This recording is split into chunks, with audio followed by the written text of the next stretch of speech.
উম্মতগুলোরে ধইরা ধইরা নিয়ে যান জান্নাতের পথে। ও আয়েশা, তখন আমি উম্মতের ধরে ধরে নিব জান্নাতের পথের দিকে। আম্মা জান আয়েশা বলেন, নবী কোটি কোটি কোটি মানুষের ভেতরে মুসা নবীর উম্মত, ঈসা নবীর উম্মত, আপনার উম্মতের চিনবেন কেমনে? নবী বলেন, ও আয়েশা, আমার আশিক উম্মতেরা যারা ওযু বানাইয়া 5 বেলার নামাজ আদায় করবে, কিয়ামতের ময়দানে তাদের ওযুর জায়গাগুলো নূরের আলোতে ঝলমল করতে থাকবে। सूरज ने दिया अपनी शुआओं को ये पैगाम, दुनिया है अजब चीज, को भी सुबह को भी शाम। दुनिया है अजब चीज, को भी सुबह को भी शाम।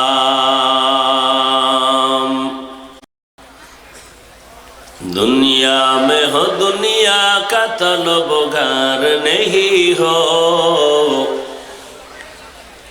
दुनिया में हो दुनिया का तलबगार नहीं हो, बाजार से गुजरो खरीदार नहीं हो,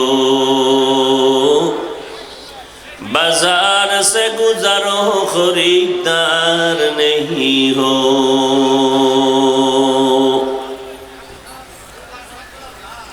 मकबूल है शाद है काबिल तो बहुत है,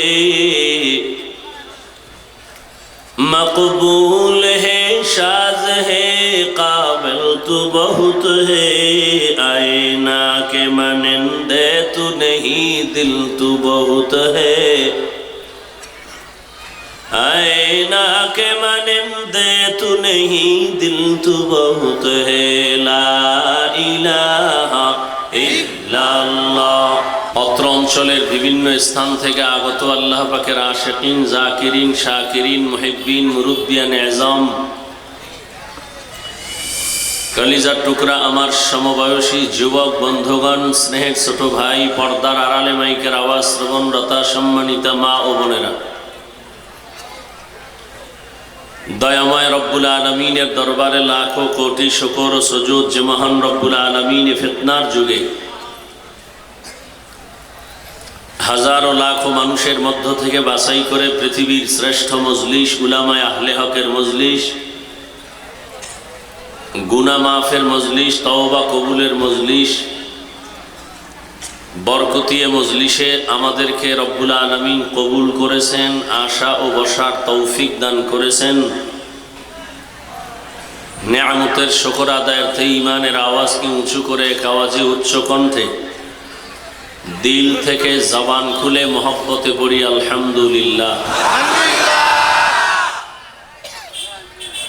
দরুদ ও সালাম সৈয়দুল মুরসালিন রহমতুল লিল আলামিন, শফিউল মুজনিবিন, খাতামুন নবিয়্যিন, সৈয়দুস সাকালাইন, ইমামুল মুরসালিন, শফিয়ে আজম, रसूल अकरम, रहमत आलम, नबीउल अरब अल आजम, हबीब किबरिया, अशरफुल अंबिया, सैयदुल अंबिया, शफीए महशर, साक़िए कौसर, आक़ाए नामदार, मदीना का ताजदार, आफ़ताब नबूवत, फ़ख्र मौजूदात, सैयदुल मखलूक़ात, हज़रत मुहम्मदुर रसूलुल्लाह। সবাই পড়লেন না কেন? নবীজির উপরে দরুদ পড়লে গুনাহ হবে, তো মোহাব্বতে পড়েন তো সবাই। একবার পড়ছেন, 3টা পুরস্কার পেয়ে গেছেন। প্রথম পুরস্কার 10টা গুনাহ মাফ হয়েছে, দ্বিতীয় পুরস্কার 10টা গুনাহ মাফ হয়ে 10টা নেক আমল নামায় যোগ হয়েছে, তৃতীয় পুরস্কার আল্লাহর দরবারে আপনার মর্যাদা 10 গুণ বেড়ে গেছে। 10টা গুনাহ যে মাফ হইল, এই 10টা গুনাহ আল্লাহ কোথায় ফালায় দিয়েছেন? নবীজি বলেন না, ওই 10টা গুনাহকেও নেকের দ্বারা আল্লাহ পরিবর্তন করে দিয়েছেন।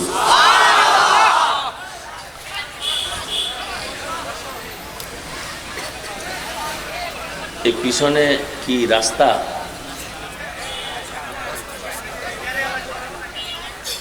তার এক সমস্যা।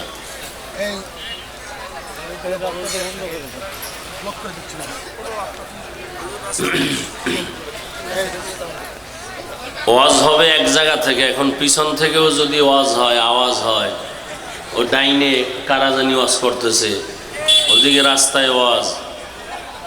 আসলে আল্লাহ যদি কপাল খারাপ করে কি করার? এমন একটা প্যান্ডেলে আল্লাহ আপনাদেরকে বসাইছেন যেখানে বসতে হলে কপাল লাগে, যে কেউ বসতে পারে না। এখানে আসতেও কপাল লাগে। দেখেন না কত দামি ওলামায়ে কেরাম, মুরব্বী, শিক্ষিত, ধনী, সব পৃথিবীর নিম্ন শ্রেণীর বিছানায় বসছে। আর আল্লাহ কি বলেন? এরা বসা মাত্র আমি সবার জীবনের সব গুনাহ মাফ করে দিলাম। তাহলে এই জায়গায় বসতে হলে কপাল লাগে। আল্লাহ হেদায়াতের দৌলত দান করেন। কিন্তু এই সুন্দর জায়গায় শয়তান বসতে দিতে চায় না। শয়তান আবার 3 দল। কয় দল? 3 দল। এক শয়তান সকলের বডির ভেতরে আছে, নফস শয়তান। আর এক শয়তান প্যান্ডেলের বাহিরে, জিন শয়তান। আর এক শয়তান আপনাদের আমাদের ডানে বামে বসা, মানুষ শয়তান। আল্লাহ সব শয়তানের শয়তানি থেকে আমাদেরকে হেফাজত করেন। নবীজি এত বরকতের নবী, যাকে এক নজর দেখলে মোহাব্বতে জাহান্নাম হারাম। যে নবীজিকে এক নজর দেখলে পেটের ক্ষুধা থাকে না, সেই নবীজিকে 13 বছর দেখছে। নবীজির শ্রুতি মধুর কণ্ঠের বয়ান শুনছে, কপালে কালেমা আসে নাই। এত বড় কপাল পোড়ার নাম জানেননি? কে? এর নাম কপাল। এর নাম কপাল। আবার আর একজন 27 বছরের যুবক। কয় বছর? তরবারি নিয়ে দৌড়াইতেছে নবীজিকে জবাই করবে। নবীজির চেহারা দেখা তরবারি ফালায় বলে, নবী আমার কল্লা কেটে দেন, তবে কল্লা কাটার আগে আমাকে কালেমার রশি লাগায় দেন। এর নাম কি? কপাল।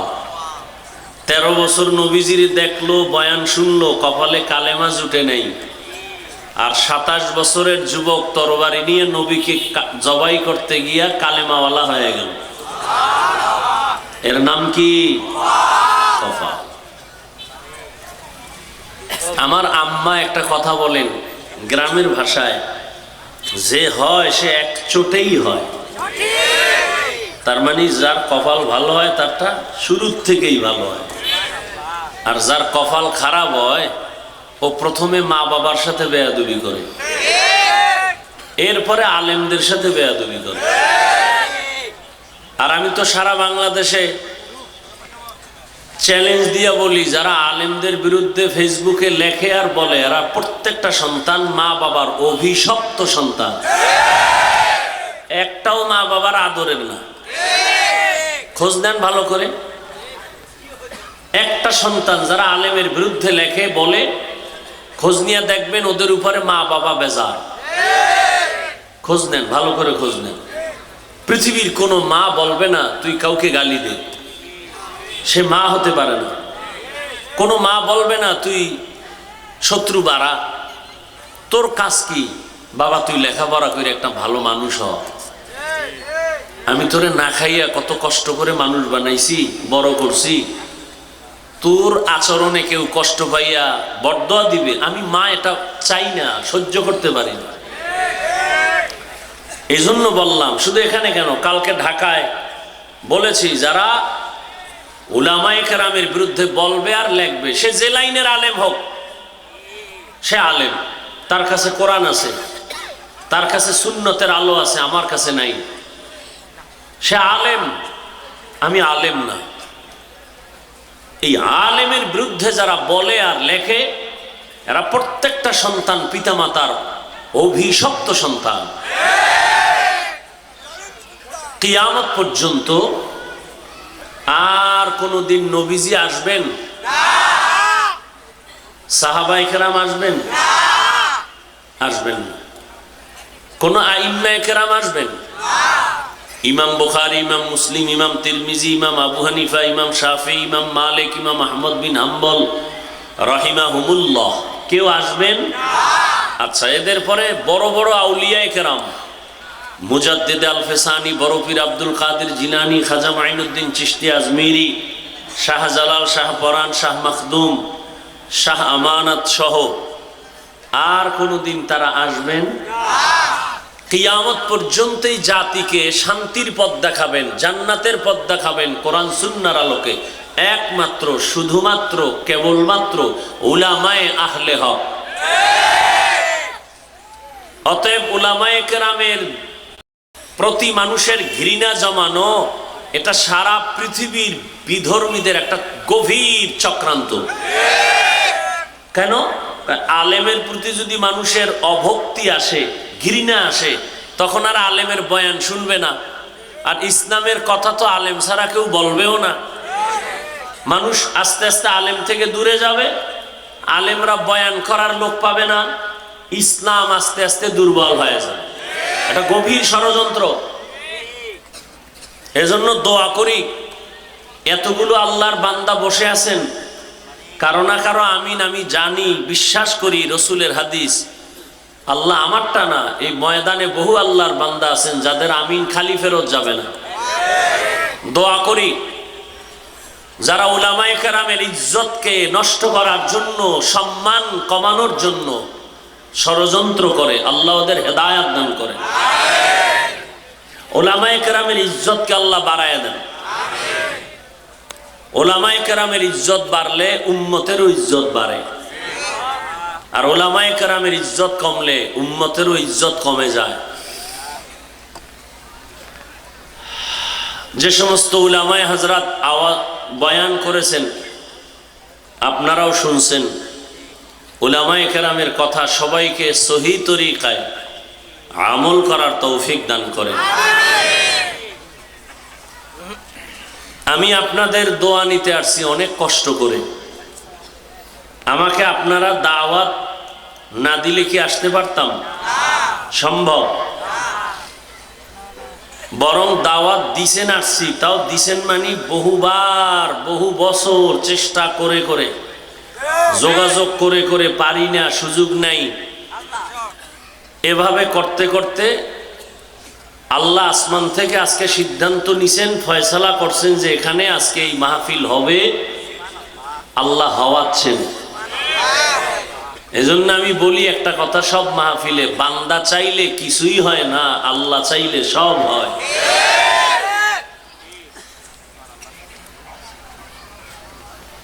আপনাদের এই এলাকায় আমি এত বছর আসি না, অনেক আগে আসছি, জয়পুরহাট বিভিন্ন কিছু এলাকায় আসছি অনেক আগে। এত বছর আসি নাই, তার মানে কি আপনার এলাকায় যে আলেম আসে না সে না খাইয়ে মরে? হ্যাঁ, রিজিক সব এই জয়পুরহাটে। রিজিকের মালিক কে? সম্মানের মালিক কে? আর একটা মানুষ, আমরা উলামায়ে কেরাম 365 দিনে এক বছর ডেইলি 2টা মাহফিলও যদি করি, কয়টা করা যায়? 600-700 তো কথার কথা। 50,000 মানুষ যদি দরখাস্ত দেয়, ডেট লাগবে। এর মধ্যে হেলিকপ্টারের, এই একটু আগে খানার মধ্যেও কয় 2টা প্রোগ্রাম লাগবে হেলিকপ্টারের এই ডিসেম্বরে এই এলাকায়, জয়পুরহাট, এই যে আদমদিঘি, নওগাঁ, এদিকে আশেপাশে, জোহরের পরে। আমি বললাম সুযোগ নেই। তাহলে চাইলেও তো সম্ভব না। সম্মান দেওয়ার মালিক কে? মানুষের হাতে নাই। এই যে এতগুলো মানুষ আপনারা আসছেন, কে নিয়ে আসছেন? এটা নেয়ামত না? এখানে আমার কোনো বড়াই করার কিছু আছে? আমি বলতে পারবে সব আমার মুরিদ? বরং বহু আশেকে রসুল এখানে আছে যারা আমারে কাফের কইলে খুশি হয়, কি নাই? আমার পাঁচকল্লি দেখলে খুব কষ্ট লাগে, আছে না? আমি কওমি মাদ্রাসায় পড়ছি, এটা শুনাও অনেকের খারাপ লাগে, কিন্তু হেও সিফায় বয়ে রয়েছে, আমি কি ওয়াজ করবো শুনবে? আমি আনছি না খোদায় নিয়ে আইছে? কথা বলেন না কেন? হাফিজুর রহমান আসবে, কি ওয়াজ করে? কয় কেচ্ছা কাহিনীর ওয়াজ করে।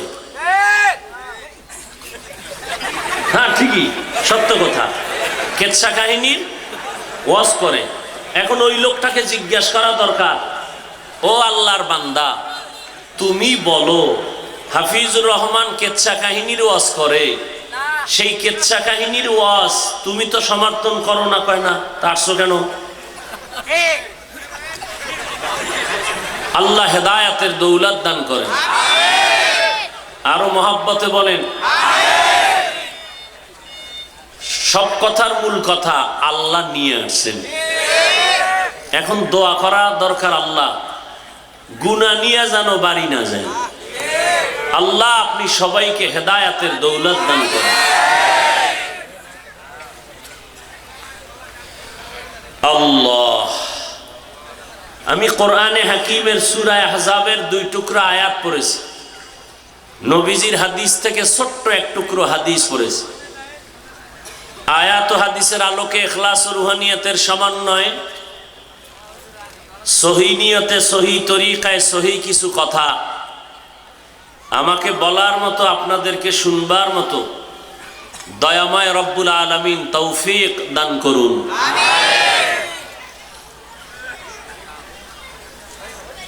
ইয়া আইয়ুহাল্লাযীনা আমানুত্তাকুল্লাহা ওয়াকুলু কাওলান সাদীদা। আল্লাহ বলেন, হে দুনিয়ার মুমিন, তোমরা তাকওয়া অর্জন করো তথা আল্লাহকে ভয় করো। জবানের দ্বারা যা বলবা সত্য, সঠিক, শালীন ভাষায় বলো। লাভ কয় 2টা লাভ, ইউসলিহ লাকুম আমালাকুম, বিনিময় 1 নাম্বার ফায়দা হলো তোমার জীবনে যদি টুকটাক কোনো আমল করো ত্রুটি যুক্ত, তাও আল্লাহ ত্রুটি মুক্ত করে কবুল করে নেবেন। ওয়া ইয়াগফির লাকুম যুনুবাকুম, দ্বিতীয় লাভ হলো তোমার জিন্দেগীর সমস্ত গুনাহ আল্লাহ মাফ করে দিবেন। ওয়া মাইয়ুতিইল্লাহা ওয়া রাসূলাহু, যে বা যারা আল্লাহ এবং রসুলের ইতাআত করবেন, রসুলের অনুসরণ করবেন, আল্লাহ পাক বলেন ফাকাদ ফাজা ফাউজান আযীমা, তাদের বিজয়টা হবে চূড়ান্ত বিজয়। চূড়ান্ত বিজয় মানে তারা বিনা হিসাবে জান্নাতি। রহমতের নবী বলেন, মাইয়াজমানলি মা বাইনা লাহইয়াইহি ওয়া মা বাইনা রিজলাইহি আজমান লাহুল জান্নাহ। হে দুনিয়ার উম্মত, 2টা জিনিস যদি তোমরা হেফাজতের জিম্মাদারি নেও, আমি নবী তোমাকে জান্নাতে নেওয়ার জিম্মাদারি নিব।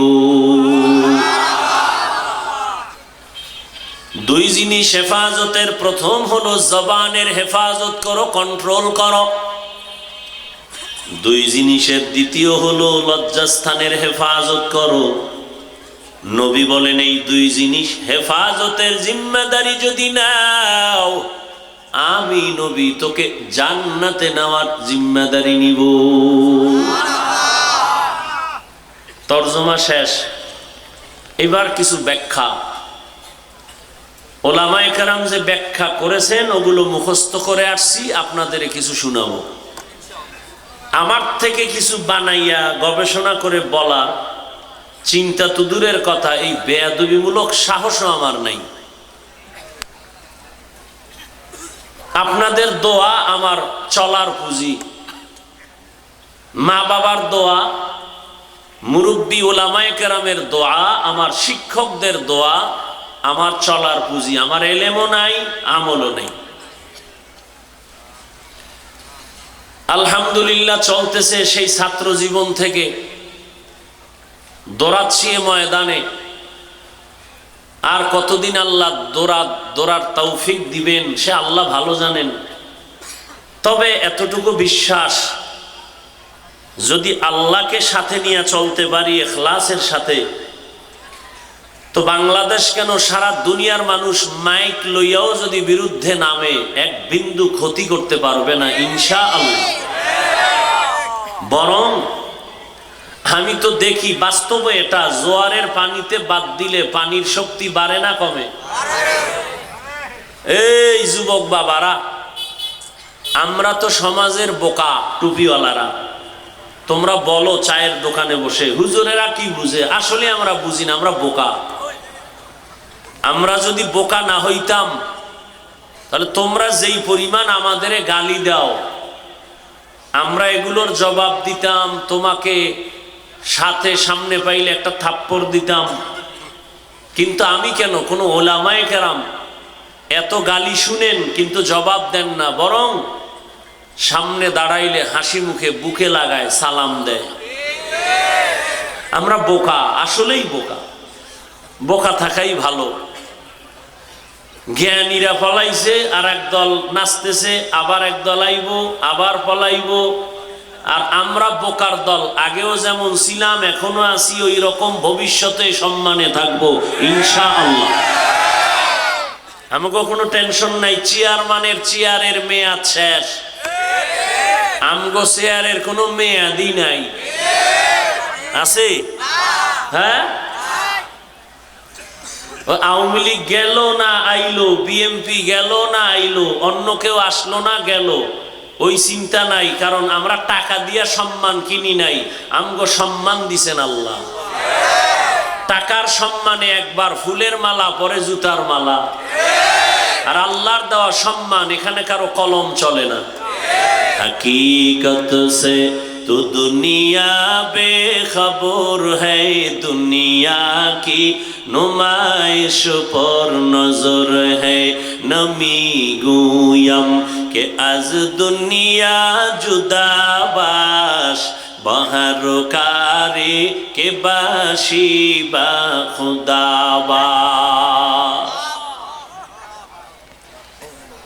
তবে বেয়াদবি মাপ চাইলাম, আবারও মাপ চামো নেই। মাপ চাইলে কি সম্মান কমে? না না। ওই যে প্রবাদ আছে না, ক্ষমা চাওয়া বা ক্ষমা করা মহৎ ব্যক্তির গুণ।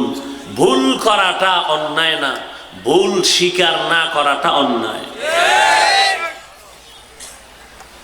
তবে এখানে আর একটা মাসআলা জেনে নিবেন, ভুল করার ইখতিয়ার আছে সবার, কিন্তু ভুল ধরার ইখতিয়ার সবার নাই। ভালো করে মনে রাখেন, কিছু কিছু শব্দ কথা বলবো, এটি লেখা রাখবেন, অন্তরে কাজে লাগবে। বোকাদের কিছু কথাও তো কামে লাগে, হ্যাঁ, কিছু কথা ধরে রাখেন, কাজে লাগে। কারণ মোহাব্বত নিয়ে বলি তো ফায়দা হবে। কাউকে আমার আপন বানানোর জন্য বলি না, কাউকে দূরে সরাবার জন্য বলি না, কোনো দলের এজেন্ডা হইয়াও আসি নাই। চরমনাইয়ের পক্ষে যে দালালি করব, অমুক ইসলামী দলের পক্ষে করব, অমুক পিসাবের পক্ষে করব, তাবলিগের পক্ষে না। কে কি করে জানি না, আমি অন্তত আলহামদুলিল্লাহ সবার মোহব্বত নিয়েই কথা বলার চেষ্টা করি।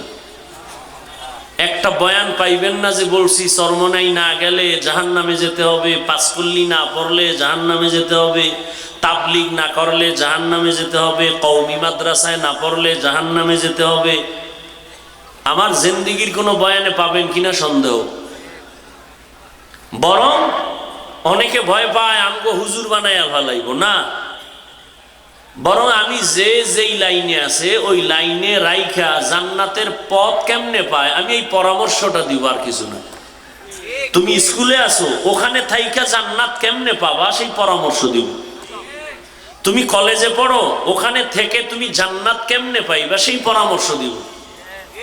তুমি ব্যবসা করো, চাকরি করো, ওখানে থেকে আল্লাহকে কেমনে নিয়ে জান্নাতে যাইবা সে পরামর্শ দিব আমি। এই বেটা একটু চিল্লা চিল্লি করো কেন এখানে আহাম্মক?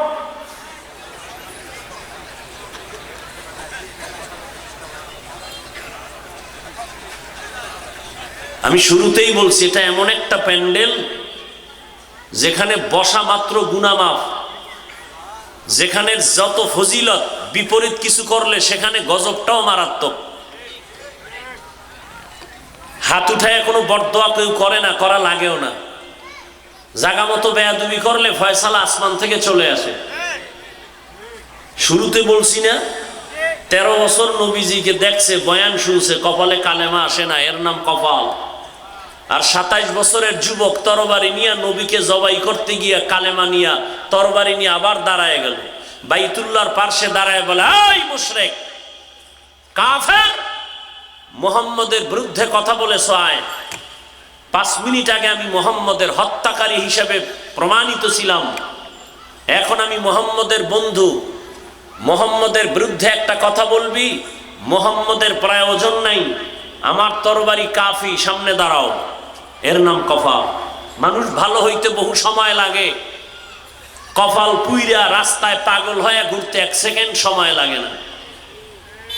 রাস্তায় চলি সারা রাত, নতুন নতুন কিছু জ্ঞানী শিক্ষিত পাগল দেখছি, শিক্ষিত পাগল ইংলিশে কথা কয়, অথচ লঙ্গির অর্ধেক নাই, আরবি কয়। ভাবলাম গাড়িতে বসে পাগল হয়ে কি আবার ইংলিশ শিখে নাকি আরবি শিখে। ভেবে ভেবে বহুদিন পরে অন্তরে আসলো, না, আসলে ছেলেটা স্কুলে ছিল, ভালো ছেলে, শিক্ষকের সাথে বা কোনো মুরব্বীর সাথে বেয়াদবি করে পাগল হয়েছে। মাদ্রাসায় ভালো ছাত্র ছিল, আরবি অনর্গল বলতো, অহংকারী করে কোন জায়গায় জানি বেয়াদবি কইরা রাস্তার পাগল হয়ে গেছে। ভালো হইতে বহু সময়ের প্রয়োজন, কপাল পুড়তে 1 সেকেন্ড লাগে না। এখন সবাই সুস্থ বসে আছো। সেদিন সিংড়াতে বয়ান করছি, সিংড়া শহরে দাওর হাদিস মাদ্রাসা, মোনাজাত দিয়া চলে গেলাম রাজশাহী। 1 ঘন্টা পরে খবর আসলো সভাপতি মরে গেছে। কিসের বাহাদুরি? ভালো মানুষ, হঠাৎ বুকে ব্যথা, ধরতে ধরতে নাই। চোখের সামনে যত লাশ দেখি 75% শতকরা লাশ যুবক যুবক যুবক যুবক। পানির নিচে যুবক, গাড়ির তলে কে পড়ছে? যুবক। ঘুমের ঘরে মরে গেছে কে? যুবক। এত বাহাদুরি কেন?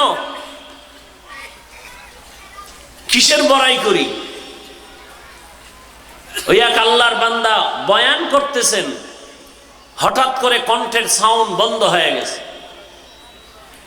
গতকাল না আর আগের দিন একজনে দেখাইলেন, ইস্তেগফার করলাম দেখার সাথে সাথে যে আল্লাহ কি না পারেন। একটা সুস্থ মানুষ সুন্দরভাবে বয়ান করতেছেন মানুষের সামনে, হঠাৎ করে কণ্ঠের আওয়াজটা বন্ধ হয়ে গেল, আস্তে উঠা চলে গেছে, আর বয়ান আসে নাই। এই জন্য বলছিলাম আল্লাহ চাইলে সব হয়, বান্দা চাইলে কিছুই হয় না। কি আল্লাহ চাইছেন আজ এখানে বয়ান হবে, কতক্ষণ হবে তাও আল্লাহ বাজেট দিছেন। কয়টা কথা আমার জবান থেকে আসবে সে বাজেটও করা আছে। এর থেকে বেশিও বলা যাবে না, কমও বলা যাবে না। না আমরা বান্দা অনেকে চাইছি আজকে ওয়াজটা না হোক,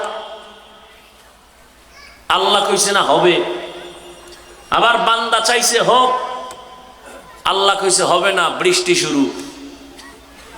তো বান্দা চাইলে কিছুই হয় না, আল্লাহ চাইলে হ্যাঁ। তবে এখানে কথা আছে, বান্দা চাইলেও হবে যদি বান্দার চাওয়াটা আল্লাহর সন্তুষ্টি অনুযায়ী হয়। দোয়া করি আল্লাহ ময়দানকে কবুল করেন। যুবক বাবা, তুমি শুধু তিলকপুরের একটা যুবক ভেবে বসে থাকলে হবে না। তোমাকে আল্লাহ পাক দুনিয়ার একটা ম্যাগনেট বানায় দিছেন। তুমি একটা যুবকের দ্বারাই সম্ভব গোটা দেশকে নিয়ন্ত্রণ করা নয়, গোটা পৃথিবীকে নিয়ন্ত্রণ করা। সেই মেটেরিয়াল, সেই মেডিসিন আল্লাহ তোমার মেধার মধ্যে দিয়েছেন। কিন্তু তুমি যাচ্ছ কোথায়? তোমার মেধা পার্সেন্ট কতটুকু বাড়তেছে না কমতেছে হিসাব মিলাও। তুমি ডাক্তার হও,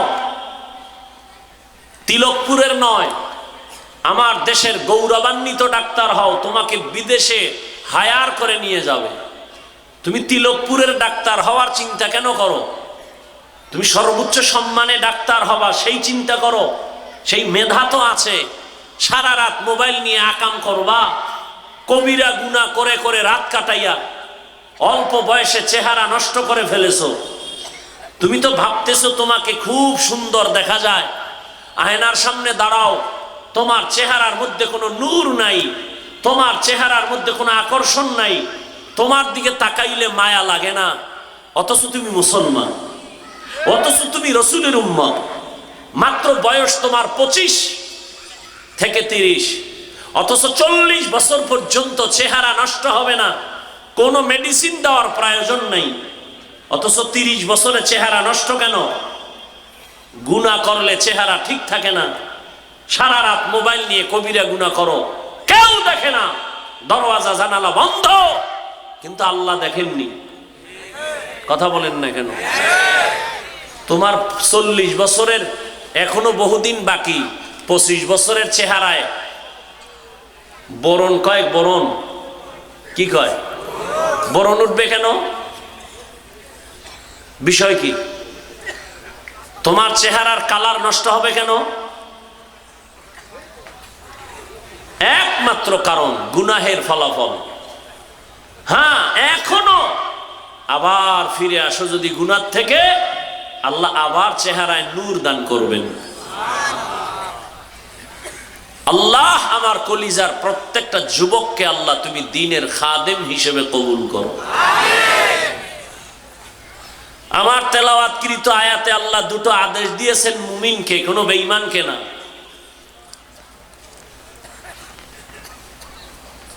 বেঈমানকে দেন না কেন? এর সংক্ষেপ জবাব, কোন বেঈমান 1 সেকেন্ডের জন্য কখনো জান্নাতে যাবে না। জান্নাতে যাবে শুধু মুমিন, শুধু মুমিন। তবে শুধু মুমিন যে যাবে তাও কত ফিডা কপালে আছে। এরপর দলিল, দলিল قال النبي صلى الله عليه وآله وسلم إن بني إسرائيل تفرقت على 72 ملة وتفترق أمتي على 73 ملة كلهم في النار إلا ملة واحدة قالوا من هي يا رسول الله قال ما أنا عليه وأصحابي أو كما قال النبي عليه الصلاة والسلام। রহমতের নবী বলেন, আমি মুহাম্মদের আগে এই দেশে একদল উম্মত ছিল, তারা দামি, বড় জ্ঞানী, তবে বড় অতি চালাক। ওই উম্মত হলো মুসা নবীর উম্মত, ঈসা নবীর উম্মত, বনি ইসরাইল। আল্লাহ এদের কত আদর করেছেন। আসমান থেকে আল্লাহ ডাইরেক্ট খানা পাঠাইতেন। এদের আলাদা কোনো রিজিকের কোনো চিন্তা করার প্রয়োজন হতো না। সন্ধ্যাবেলা নিশিরের মতো, কুয়াশার মতো, বৃষ্টির মতো হালুয়া পড়তো আসমান থেকে জমিনে। আর পাখি এক একটা আস্তে আস্তে ছোট পাখি বুনা হয়ে আসতো। আল্লাহ বলছেন, হে মুসা, তোমার উম্মতেরা যেদিন খানা পায় পুরাটাই যেন খায়, চালাকি করে যেন পরের দিনের জন্য না রাখে। যদি রাখে, চালাকি করলে খানা বন্ধ হয়ে যাবে। চালাক। এই বনি ইসরাইল খানা পাইয়া মজা দেখা কয় সব খাইস না, আগামীকাল খাবো, রেখে দাও। পরের দিন থেকে আসমানের খানা বন্ধ হয়ে গেছে। রহমতের নবী বলেন, মুসা নবীর উম্মত ওই বনি ইসরাইল যদি চালাকি না করত, আমার উম্মতের কিয়ামত পর্যন্ত বালিশের কিনারায় আসমানের খানা পাইতো। গর্তা ওয়াকুল মিকুনি হার সবহশাম মিরাসানা দরস্তে তু আজলা মাকাম জুজবা হাকচি জেমা খাজ ইনসুজা ফজলে উ আমস্তে দরজুম লা জাহা।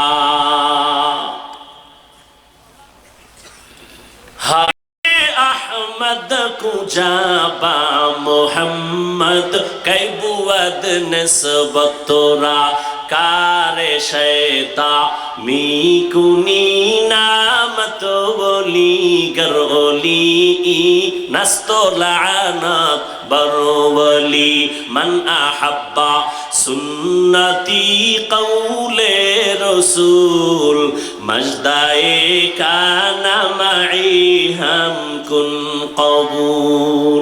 एक सालाक বয়ে বয়ে কয়, হুজুরে ফার্সি মারসি ভাই না কইলে হয় না, এটি বুঝেনি মানুষে। চালাক ভালো, অতি চালাক ভালো না। অতি চালাকের আর এক নাম বেয়াদব। চালাক ভালো, অতি চালাক। এখন মনে করছো তোর থেকে চালাক আমি কম। তুই যদি আমারে প্রশ্ন করো ফার্সি বলে লাভ কি, কেউ বুঝে না।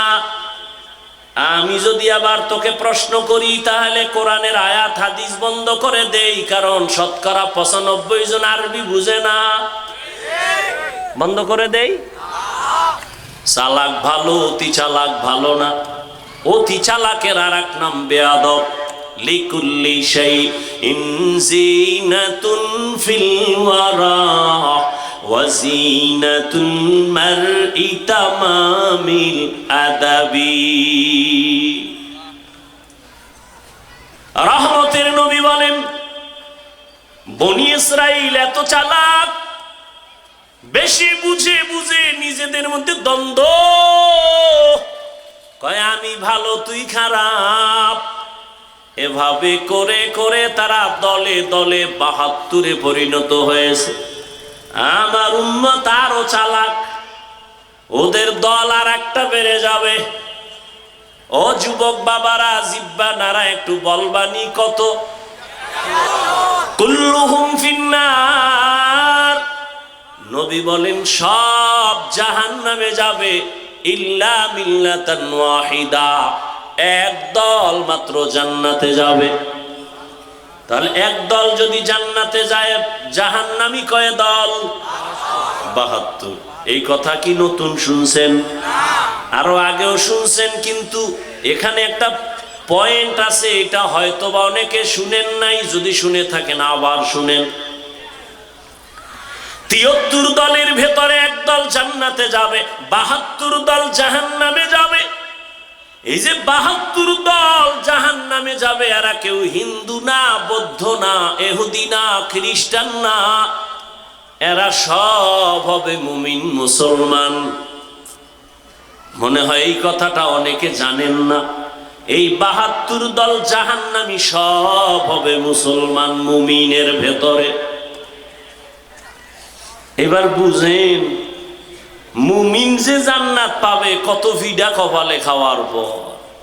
জিন্দেগি মে বন্দেগি তু কর নাহি।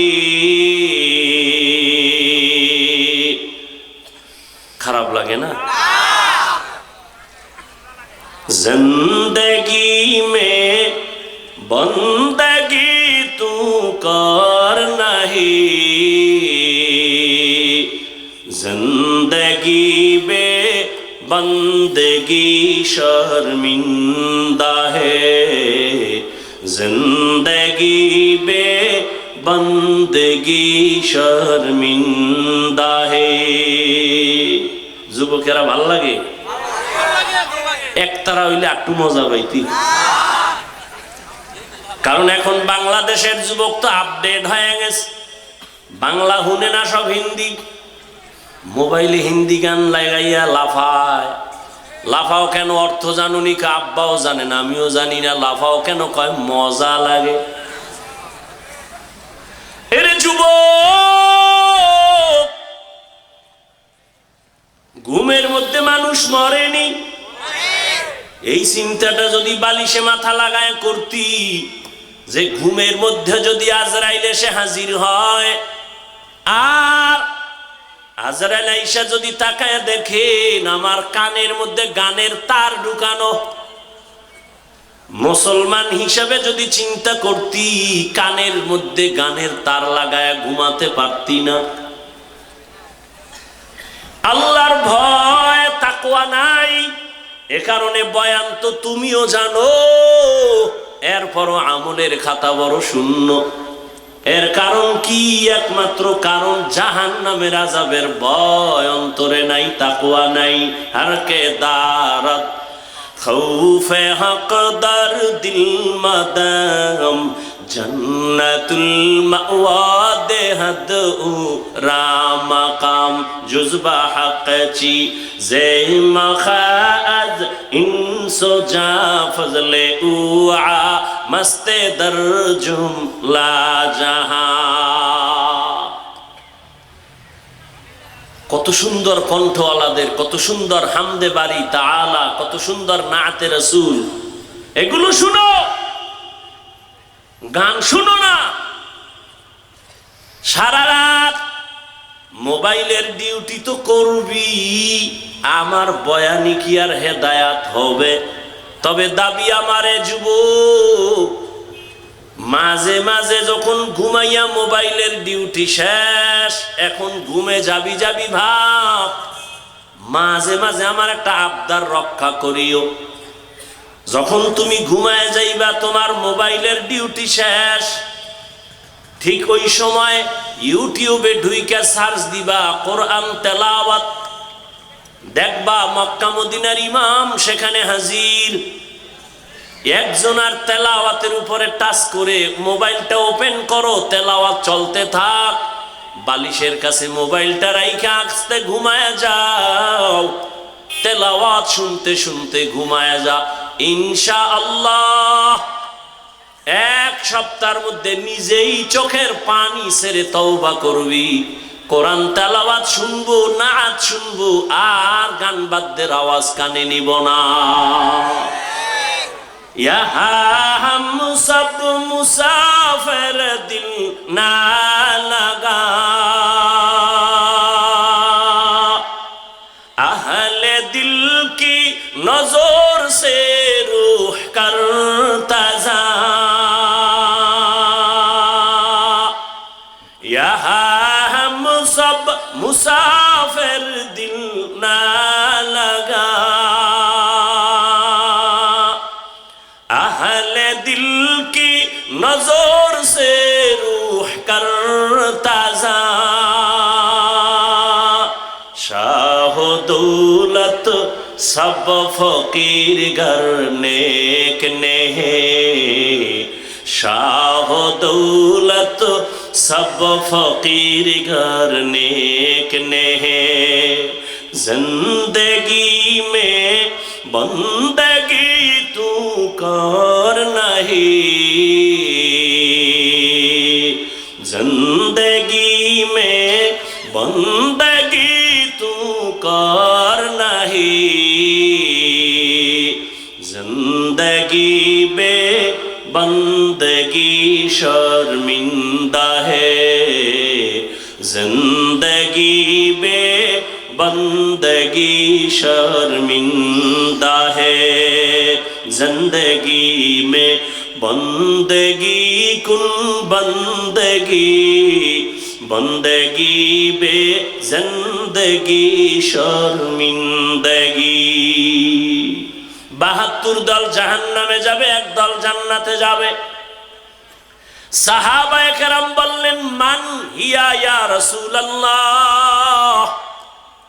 73 দলের মধ্যে যেই দলটা জান্নাতে যাবে তাদের পরিচয়। রহমতের নবী বললেন, খেয়াল করেন, এই বক্তব্য যা কিছু সব শেষ, বাকি শুধু হাত উঠাবো আর মোনাজাতটা দিব, এই কামটাই বাকি। আপনারা ইশারা দিলেই কিন্তু আমি মোনাজাত দিয়ে ফেলাম, আর হাত যদি উঠাইয়েই ফালাই, চিল্লাইলেও আর হাত নামবে না, বয়ান হবে না। চিল্লাইলে বুঝবো মোনাজাতে অ্যাকশন শুরু হয়েছে, আর বয়ান হবে না। আর একটা পয়েন্ট মনে রাখবেন আজীবনের জন্য, বয়ান হওয়া ভালো মন্দ সবকিছু, এটা বক্তার কোনো এলেমের ক্রেডিট না, বাহাদুরি না। আল্লাহর জাতের কসম, বক্তার বয়ান ভালো মন্দ সবকিছু নির্ভর করে শ্রোতাদের অন্তরের মোহাব্বত আর আকর্ষণের উপর। আমি এখন যতক্ষণ বয়ান চালাবো শুধু আপনাদের আন্তরিকতা আর মোহাব্বতের উপরে। আপনার জরুরতে আপনি উঠবেন, বাসায় যাবেন, আমার জরুরতটা কি কম নেই? আমিও উঠে চলে যাব। নিজের ক্ষতি করবেন না, অন্যের ক্ষতি করারও দুঃসাহস করবেন না। আপনার যদি দীর্ঘ টাইম বসার পাওয়ার না থাকে, ভিতরে ঢুকছেন কেন? আমার বহু আল্লাহর মহব্বতের বান্দারা ওই দাঁড়ায় বয়ান শুনে, ফাঁকে ফাঁকে যদি চায় বিড়িটাই না আবার আইব, কোনো ডিস্টার্ব হবে না, দেখাও হবে না। ভেতরে ঢুকছেন কেন? ঢুইকা ডিস্টার্ব করেন কেন? এখানে কত সাদা দাড়িওয়ালা মুরব্বীরা বসা, কত উলামায়ে কেরাম বসা, এদের ডেঙ্গিয়ে বের হয়ে যান জুতো দুইটা হাতে নিয়ে, ভয় লাগে না? না হয় বলেন আমি মোনাজাত দিয়ে দেই। পৃথিবীতে কথা বলার মতো পৃথিবীতে আর কষ্টের কোনো কাজ নাই। আর সেই কথা বলনেওয়ালার যদি টাইম মতো ঘুম না থাকে, সারা দিন রাতে মাত্র 3 ঘন্টা ঘুমায় এখানে আসছে। সকাল 10টায় বয়ান করছি রাজশাহী। আল্লাহর কুদরত ছাড়া আমরা চলতে পারতেছি না। এরপরে বক্তব্য যদি 10 মিনিট হয় টেনশন থাকে না। আবার যদি কেউ লেখা দেয়, আধা ঘন্টা দেখেও বলা যায়, কিন্তু আনলিমিটেড দেখার কায়দা নাই, মুখস্থ চলতেছে। আবার এক লাইনের মানুষ হয় তো টেনশন নাই, তাবলিগ নিয়ে সাইজ, পিসাবের মুরিদ একচাটিয়া বয়ান। বাংলাদেশে যত লাইন আছে সব লাইনের মানুষ এখানে বয়া রয়েছে। এত লাইনের মানুষের অন্তরকে লেভেল পজিশনে রাইখা কথা বলা রবের করুণা দয়া ছাড়া সম্ভব না। এর মধ্যে আবার ডিস্টার্ব করেন, কি দুঃখ আর কি বলবো।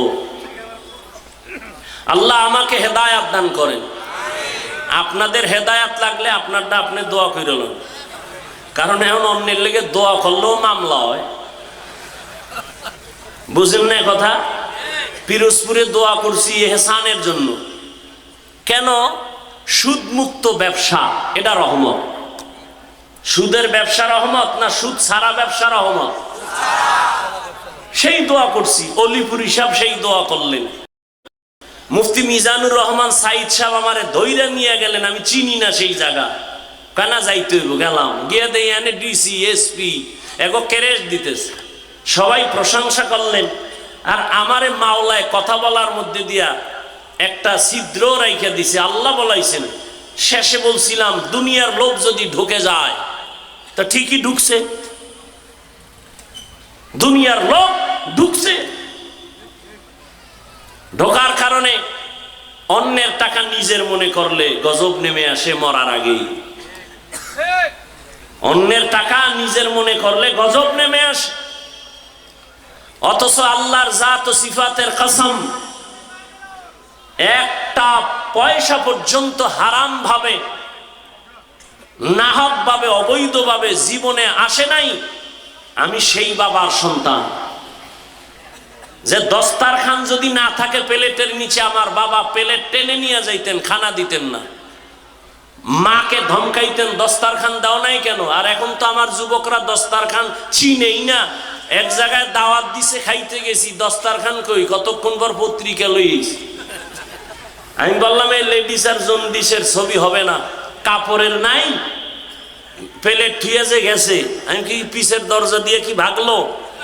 দীর্ঘ টাইম পরে ম্যাডামের ওড়না নিয়ে এসে দস্তরখান চিনে না। পরে আমার পকেটে একটা দস্তরখান রাখি সব সময়। আমার আম্মাই ওয়াজ করছেন, শিখাইছেন ওই ছোটবেলা থেকে, সব সময় রাখি, ঠেকায় কাজে লাগবে। এই জন্য গাছ ভালো হইলে ফল ভালো হয়। শুরুতে বইয়েই তো বলছি, আলেমের বিরোধিতা যারা করে সবগুলো মা বাবার অভিশপ্ত সন্তান। হাফিজুর রহমান, তোমার এত সম্মান কেন? একজনে জিগায়। আমি বললাম, যত লাইন তুমি পাইবা, আমার লাইন একটা, মা বাবার কান্না, আমার উস্তাদদের দোয়া, ওলামায়ে কেরামের নেক নজর। আমার কোনো পুঁজি নাই তো, সেটা তোমার বলতে হবে কেন? আমিই তো বলতেছি। দেখি এতে যদি আমার সম্মান কমে যায়, দেখি কতটুকু কমে। এই আমার হাতের এই দস্তরখান, এখন দস্তরখান চিনবে দূরের কথা, দস্তরখান লাগে না বইলে বহু বয়ান চলে। কি চলে না? জাগা যার বয়ান সে করুক, আমারটা আমি বলতেছি। আল্লাহ আমাকে হেদায়েত দান করুন, আপনাকে হেদায়েত লাগলে কইয়ালাম। আবার কোন দোয়া ফিরে আর একটা ফেসে করবো।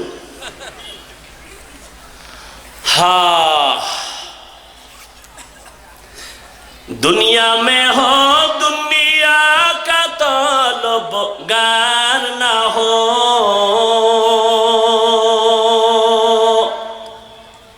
बाजार से गुजर हो खरीदार ना हो,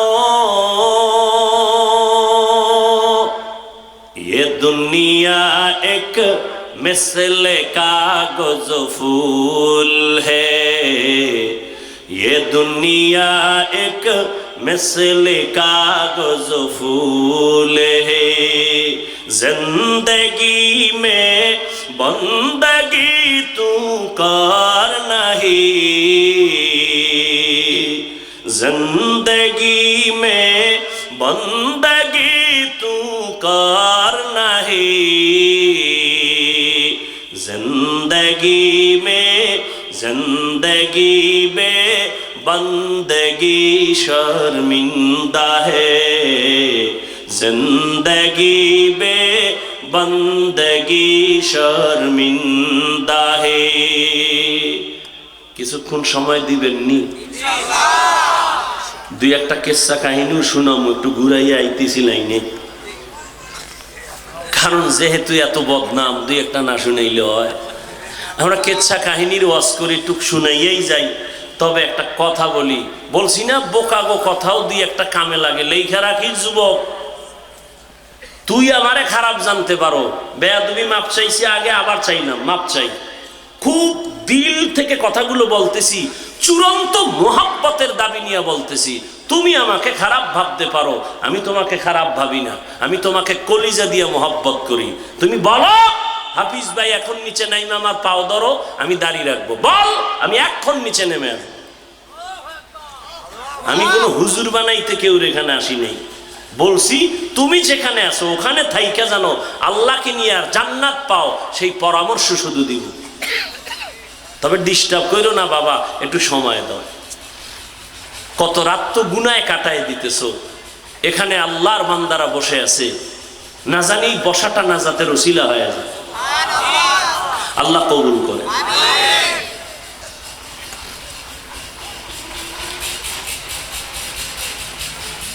রহমতের নবী বলেন একদল জান্নাতি। সাহাবায়ে কেরামের প্রশ্ন, যেই দলটা জান্নাতি তাদের পরিচয়টা কি? এবার নবী কি বলছেন কথাটা শুনেন। আমি হাদিসের ব্যাখ্যা দিয়েই আমি আয়াতের আলোচনাই করতেছি ঘুরায় ফিরায়া, তারপর ওই পয়েন্টে একটু একচাটিয়ে কিছু কথা বলবো অল্প টাইম। লেখছে তাফসির মাহফিল, এই নিয়ে আবার ঢুকলে আর এক ঝামেলা। তাফসির কারে? এত সোজা তাফসির, এত সোজা। রসুলের জ্ঞানের কোনো তুলনা নাই। সেই রসুলকে কোরআন নাজিলের সূচনা আল্লাহ করেছেন নবীর কত বছর বয়সের পর? জানেন? জানলে জবাব দেন। আপনার কাছে আমার কঠিন প্রশ্ন, সমস্ত দুনিয়ার নবী পয়গম্বরের জ্ঞানের থেকে আমার রসুলের জ্ঞান কম?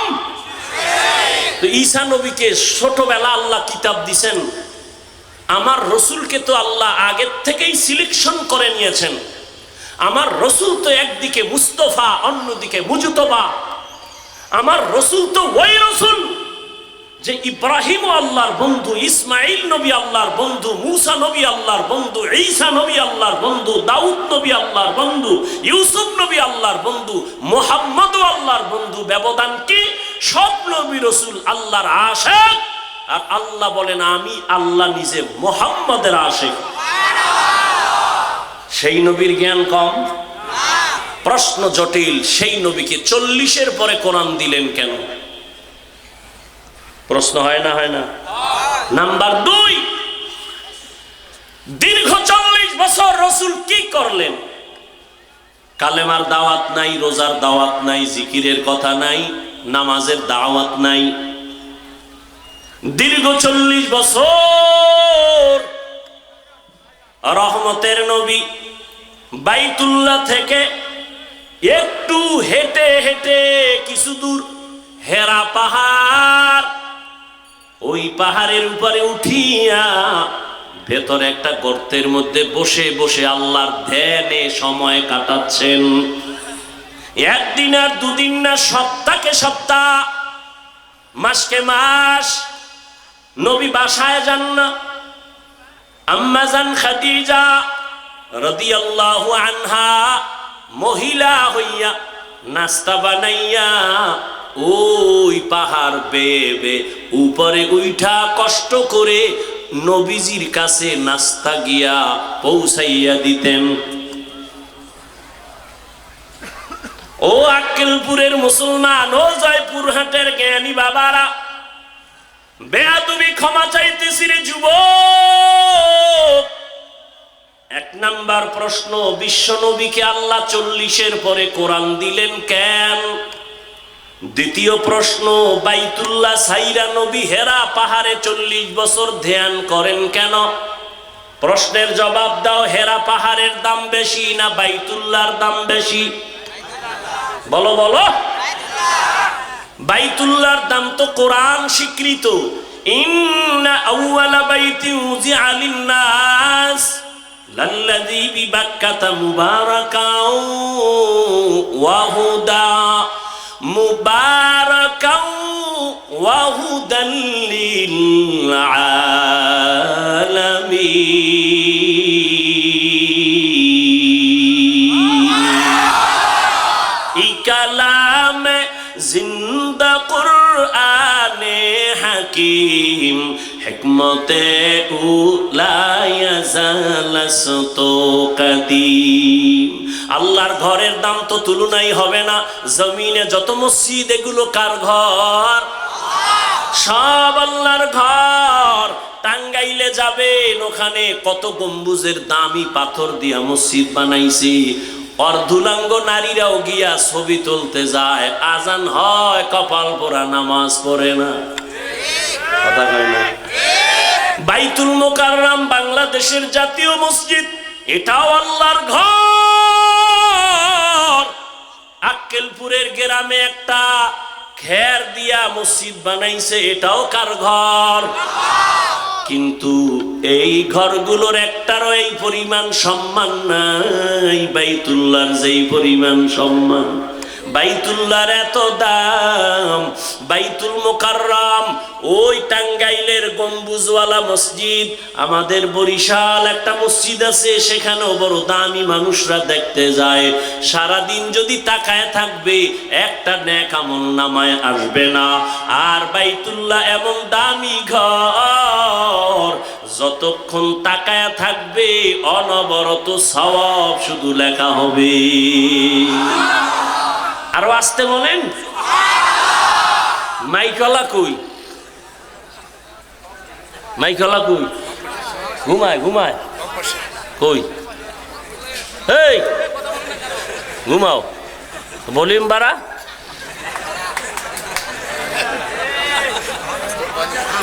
হ্যাঁ, আল্লাহ সবাইকে কবুল করেন। বাইতুল্লাহর দাম বেশি না হেরা পাহাড়ের দাম বেশি? বাইতুল্লাহর এরিয়া কত? ওই যে হাজী সাহেবরা তওয়াফ করে এতটুকু না, কিন্তু আপনারা যারা ছবিতে দেখছেন বা হজে গেছেন, বাইতুল্লাহ ঢুকতে গেলে জেদ্দা থেকে একটা রেহাল আছে নি রাস্তার উপরে, আছে না? এই সীমানা থেকে বাইতুল্লাহর এরিয়া, এই সীমানায় কোন গোলাম যদি একবার আল্লাহ কয়া ডাক দেয়, একবার আল্লাহ যদি বলে 1,00,000 বার আল্লাহ বলার সওয়াব দেওয়া হবে। আতিনা ফি দারে দুনিয়া না হাসান, আতিনা ফি দারে উকবানা হাসান, ইয়া গিয়াসাল মুস্তাগীসিন ইহদিনা লিফতিখারা বিল উলুমি ওয়াল গিনা। ও আল্লাহর গোলাম, বাইতুল্লাহ এত দামি, কিন্তু নবী দীর্ঘ 40 বছর বাইতুল্লাহ ছেড়ে ওই জঙ্গল পাহাড় পেরিয়ে হেরা পাহাড়ের গুহায় নবী সপ্তাহে সপ্তাহ ধ্যান করলেন। আক্কেলপুরের জ্ঞানীদের কাছে এটাও প্রশ্ন, বাইতুল্লাহ এত দামি ঘর, যার দিকে তাকাইলে সওয়াব, এটা সাইরা হেরা পাহাড়ে নবী সময় কাটাইলেন কেন? প্রশ্ন আছে না নাই? বিবেকেরে বুঝাও। কুত্তারে আল্লাহ বিবেক দেয় নাই ভালো মন্দ যাচাই করার, আল্লাহ মানুষকে দিয়েছেন। ভাবো, একটু ভাবো, তুমি মানুষ, তুমিও মানুষ, আমিও মানুষ। তোমাকে আমি বয়ান করবো কেন? আজকে তো বয়ান করা দরকার চট্টগ্রামের পাহাড়িয়া অঞ্চলের মানুষের, কারণ ওখানে টাকা দিয়া দিয়া মানুষের খ্রিস্টান বানানো হয়। আজকে তো বয়ান করা প্রয়োজন ছিল পঞ্চঘর, ওখানে মুসলমানের টাকা দিয়া ইসলাম থেকে দূরে সরায়, কিন্তু টাইম কই? 12 মাস দৌড়াচ্ছি শুধু মুসলমানের পেছনে, পাও দইরা দইরা দইরা দইরা কত বিনয়ের সাথে কথা বলি, ফাঁকে ফাঁকে কয়বার মাপ চাইছি, মনে হয় যেন আমি তোমার টাকার কেনা গোলাম, অথচ তুমিও মুসলমান, আমিও মুসলমান। একটু বিবেকটাকে নাড়া দাও। তোমার আল্লাহ আমার আল্লাহ দুই না এক। সত্য কথা মানো আর না মানো, সমর্থন দে, স্বীকার কর। তোমার আমার আল্লাহ যিনি, তোমার আল্লাহ আমার আল্লাহ এক। তোমার নবী আমার নবী, তোমার কাবা আমার কাবা এক। তোমার কালেমা আমার কালেমা, তোমার কোরআন আমার কোরআন, তোমার ধর্ম আমার ধর্ম। ভালো করে বুঝো, তোমার আমার আল্লাহ এক, নবী এক, কাবা এক, কোরআন এক, ধর্ম এক, কালেমা এক। দুনিয়াতে আসছি তাও কিন্তু এক। নাকি তোমরা আক্কেলপুর আলারা লঙ্গি পরে জন্ম নিছো? সবার সিস্টেম কিন্তু এক। বিদায় যেদিন হবা সবার বেলায় কাফনের সংখ্যাও এক। বক্তা হইয়া মরছি, সম্মানে একটা কাফন কেউ বাড়াইয়াও দিবে না। রিক্সা ড্রাইভার গরিব মইরা গেছে, একটা কাপড় কেউ কমাইয়াও দিবে না। আমাকেও 3টা কাপড়। গরিব বাবা, তোমারও কিন্তু 3টা কাপড়। কেন? কাফনের সংখ্যা এক, কালার হবে আলাদা। আমগো হুজুরদের কাফনের কালার একরকম, তোমাদের কালার বুঝি আর এক রকম। না বাবা, কে হুজুর না, কে ইমাম, কে মুক্তাদি, কে আলেম, কে গায়রে আলেম, কে ধনী, কে গরিব, সবার বেলায় কাফন এক। কাফনের কালারও এক, সাদা। কাফনের উপরে লেখা থাকবে বড় হুজুরের লাশ, কাফনের উপরে লেখা থাকবে এমপি সাহেবের লাশ, কাফনের উপরে লেখা থাকবে বড় কোম্পানির ম্যানেজারের লাশ। তাহলে এত ভাব কেন? আমি আজকে বক্তা যতই ভাব দেখাই না কেন, তুমি টাকার বাহাদুরি যতই দেখাও না কেন রে বাবা, যেদিন সাদা কাফনে ঢুকবি সেই দিন সব বাহাদুরি শেষ হয়ে যাবে।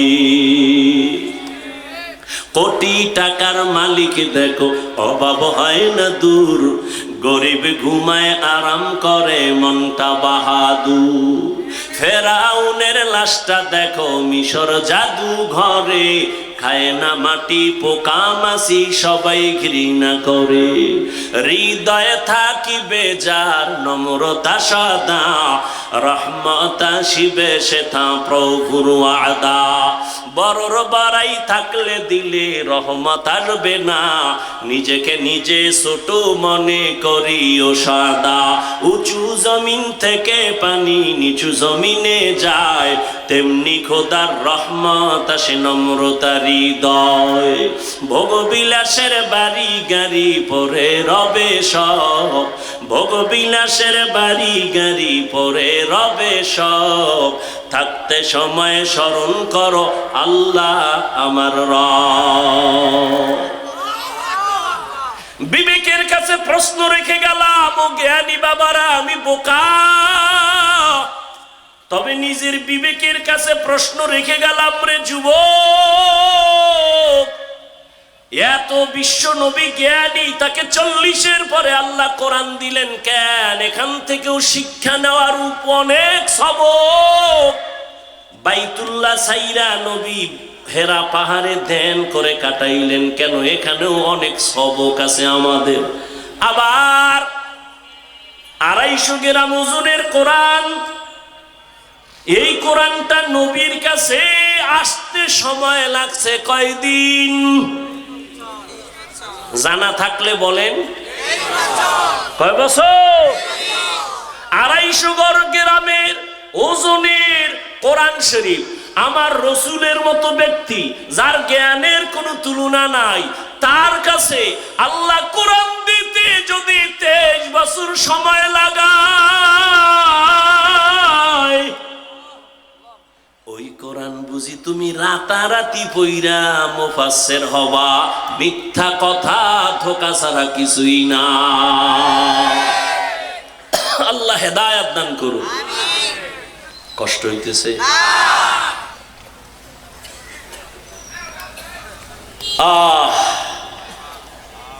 মুসলমানের ঘরে কোরআন আছে, একদিন খুইলা দেখলো না হুজুরেরা এত ফজিলতের রস করে কোরআনের, দেখি তো ভিতরটা কেমন। মোবাইল দেখার সময় পায়, কোরআন খোলার সময় পায় না। আল্লাহ আপনি আমাদের হেদায়েত দান করেন। রহমতের নবী বলেন, যেই দলটা জান্নাতে যাবে তাদের পরিচয় নাও। নবী যদি বলতেন আমি মুহাম্মদের আদর্শ যারা মেনে চলবে তারা জান্নাতি, এতটুকু যদি বলতেন যথেষ্ট ছিল। কিন্তু নবী কি বলছেন? মা আনা আলাইহি ওয়া আসহাবি, আমি এবং আমার সাহাবায়ে কেরাম যে আদর্শের উপরে আছে, এই আদর্শ যারা মেনে চলবেন তারা জান্নাতি। অতএব যারা বলবে আমি শুধু নবী মানি সাহাবা মানি না, নবীর কথার থেকে প্রমাণ হলো সে মুসলমানও ঠিক মুমিনও ঠিক, তবে 72 দলের অন্তর্ভুক্ত। আল্লাহ আমাদের হেদায়েত দান করেন। আল্লাহ বলেন আমি 2টা আদেশ দিলাম, এক তাকওয়া অর্জন করো, দ্বিতীয় আদেশ হলো জবানটাকে কন্ট্রোল করো। এই বিষয়ে কিছু আলোচনা করি। জবানের কন্ট্রোলের কথা কেন বললেন? হাত কন্ট্রোল করো বলেন নাই? চোখ কন্ট্রোল করো কেন বলেন নাই? কান কন্ট্রোল করো কেন বলেন নাই? সংক্ষেপ 2-4 মিনিট শুনেন। আল্লাহ জবান কন্ট্রোল করো, নবীও বলেন জবান হেফাজত করো কেন বললেন? পুরা বডির ভিতরে যন্ত্র, মারাত্মক অস্ত্রের নাম জিহ্বা, জবান। এটা এমন ধারালো অস্ত্র, বেলেনের মতো চারদিকে কেটে ফেলে, যেদিকে মারে কাটে। যেমন কয়েক জিহ্বা। আমগো গ্রামের একটা প্রবাদ আছে, মানুষের মুখেই জয়, মুখের কথাই ক্ষয়। আছে না? জিহ্বা কিন্তু একটা, কিন্তু কাটে চাইরদিক। এক জিহ্বা, এই জিহ্বা নাড়াইয়া কেউ যদি একটা অচেনা মাইয়ারে কয়, রাজি থাকলে কবুল। সাক্ষী দুইজন দাঁড়ানো, সাথে সাথে অপরিচিত মাইয়া তোমার আপন সঙ্গিনী হয়ে গেল জিহ্বার একটা কথার দ্বারা। আবার এই জিহ্বাটারে ঘুরাইয়া যদি কও তোমার আপন বিবিডারে যদি কও তুই তালাক, একই জিহ্বার আওয়াজে এখন তোমার জীবন সঙ্গিনী চিরতরের জন্য হারাম। বুঝেননি জিহ্বাটার ধার কেমন? এই জিহ্বা নাড়ায় কোনো বিধর্মী যদি বলে লা ইলাহা ইল্লাল্লাহ, সাথে সাথে তার বেঈমানের দপ্তরের নাম কাটা।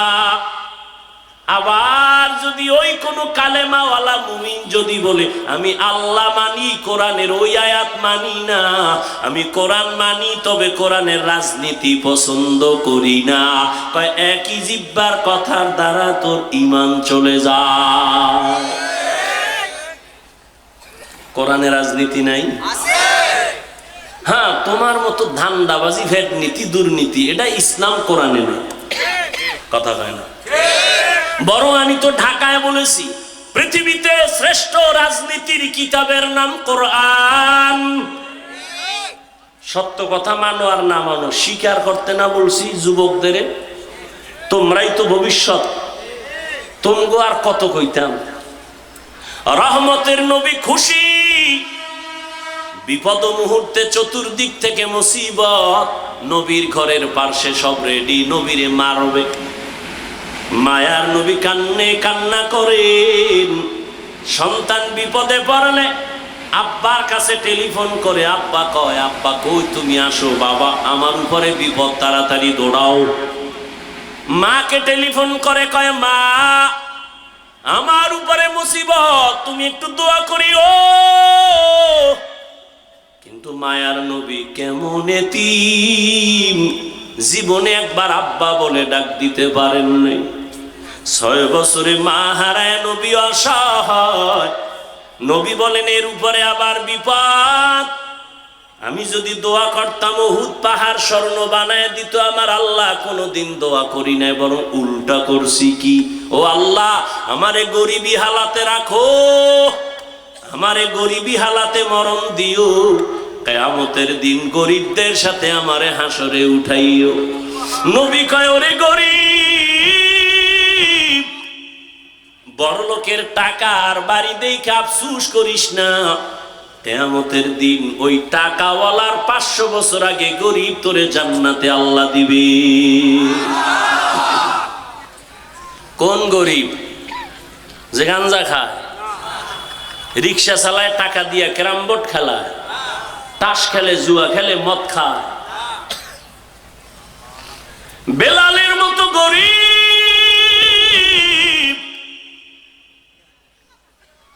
যদিও জান্নাতের টিকিট পায় না, আশারায় মুবাশশারায় বেলালের নাম নাই, কিন্তু আরশে আজিমে বেলালের আওয়াজ।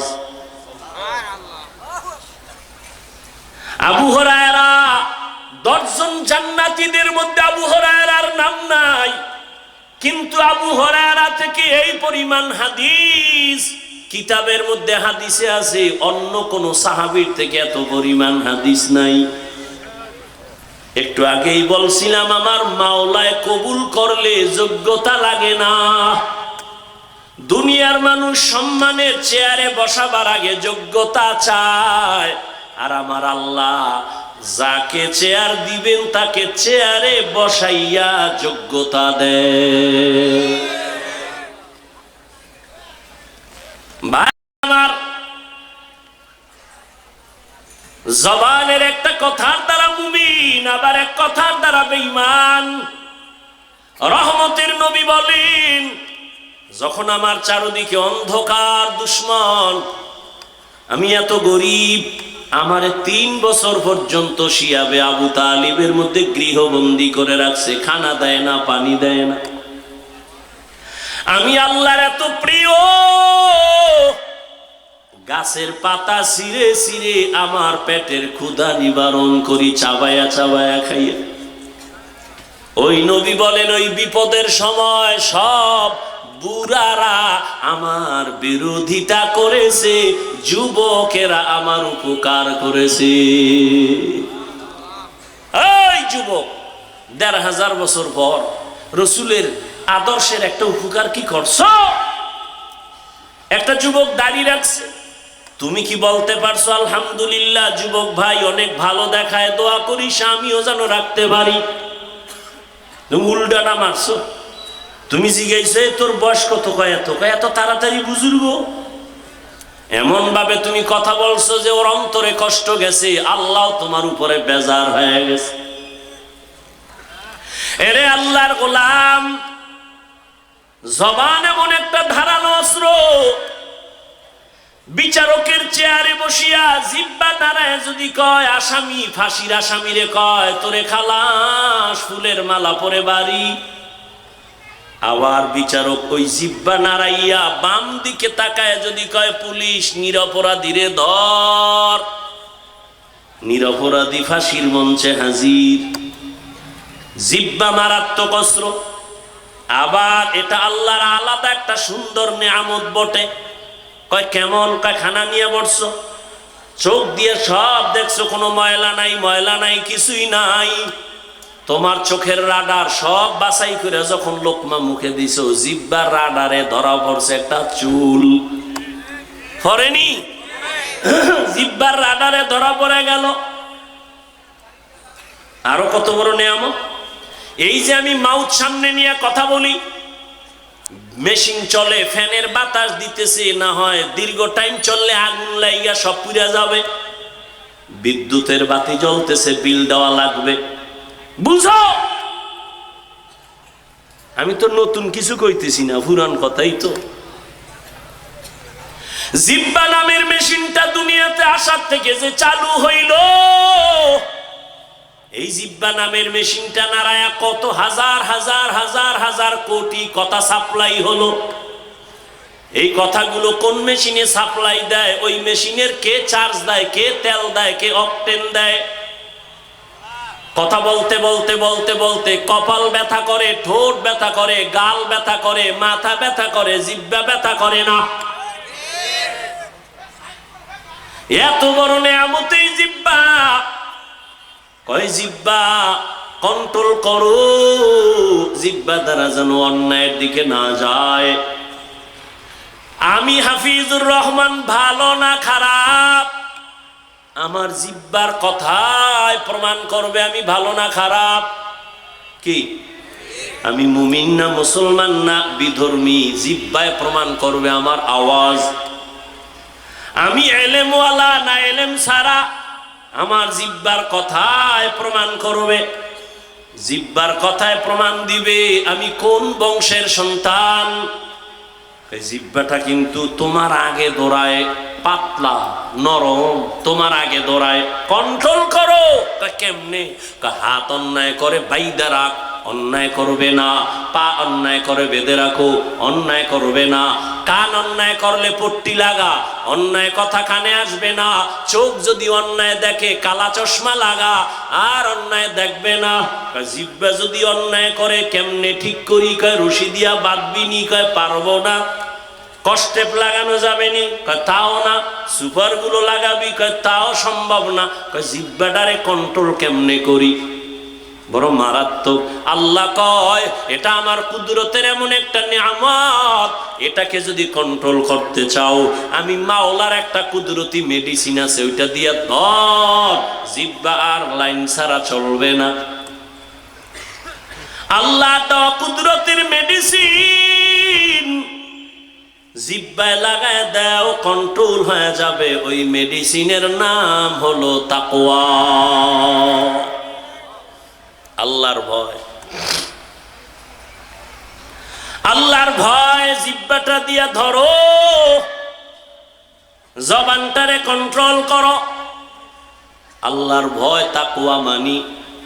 এখানে আমি যদি প্রশ্ন করি কারা কারা আল্লাহকে ভয় করেন, সবাই হাত উঠায় বলবে হুজুর গো থেকে আরো বেশি করি।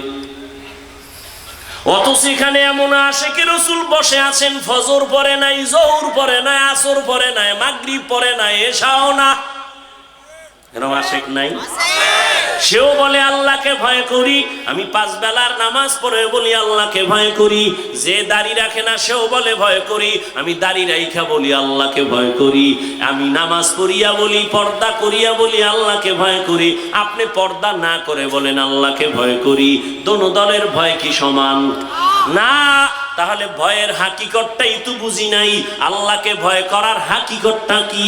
উদাহরণ নাও, একটা সন্তান মা বাবারে ভয় করে, প্রমাণ মা বাবার সামনে সন্তান কখনো অন্যায় করে না। ঠিক একটা ছাত্র শিক্ষকের ভয় করে, প্রমাণ শিক্ষকের সামনে ছাত্র অন্যায় করে না। ঠিক যেই মানুষগুলো আমার আল্লাহর আযাবকে ভয় করবেন, গলায় ছুরি লাগাবে, দাড়ির মধ্যে ছুরি লাগাবে না। হর কে দারত খৌফে হক দর দিল মদাম জন্নতুল মাওয়া দেহত রাম কাম জুজবা হকচি জে মখাদ ইনসো জা ফজলে উআ মস্তে দরজুম লা জাহা। আল্লাহ তাআলার প্রতি আযাবের ভয় আর এই তাকওয়া আল্লাহর ভয় তোমার অন্তরে নিতে হবে। কোথা থেকে নিবা? লিকুল্লি শাইইন মা'দিনুন, মা'দিনুত তাকওয়া কুলুবুল আরিফিন। প্রত্যেক ভালো জিনিস রাখার গোডাউন আছে, তাকওয়ার গোডাউন হলো আল্লাহর প্রিয় বান্দাদের কলব। তাদের সাথে লাইন লাগাও, নজর লাগবে তো অন্তরের মধ্যে আল্লাহর ভয় চলে আসবে। আল্লাহ তাআলা তাকওয়াওয়ালাদেরকে আলাদা পাওয়ার দান করেন, যেই পাওয়ার সাধারণ মানুষকে দান করেন না। ও এলাকার মা বোনেরা, ও যুবক বাবারা, আমি বলতেছিলাম আপনার আমার আল্লাহ এক, নবী এক, কোরআন এক, কাবা এক, ধর্ম এক, কালেমা এক, কাফন এক, কালার এক, কবরের সাইজও এক। কবরের মধ্যে প্রশ্ন হবে 3টা, তাও এক। রবের পরিচয় দাও, ধর্মের পরিচয় দাও, রাহমাতুল লিল আলামিনের পরিচয় দাও। এই 3টা প্রশ্নের জবাব যে দিবে তার কবর হবে নবীজির জবানের কথা, রাউযাতুম মির রিয়াজিল জান্নাহ। আর যারা জবাব দিতে পারবে না, নবী বলেন তার কবর হবে হুফরাতুম মিন হুফারিন নার, জাহান্নামের টুকরা। কে জবাব দিতে পারবে এর কোনো গ্যারান্টি আছে? আমরা হুজুরেরা পারবো?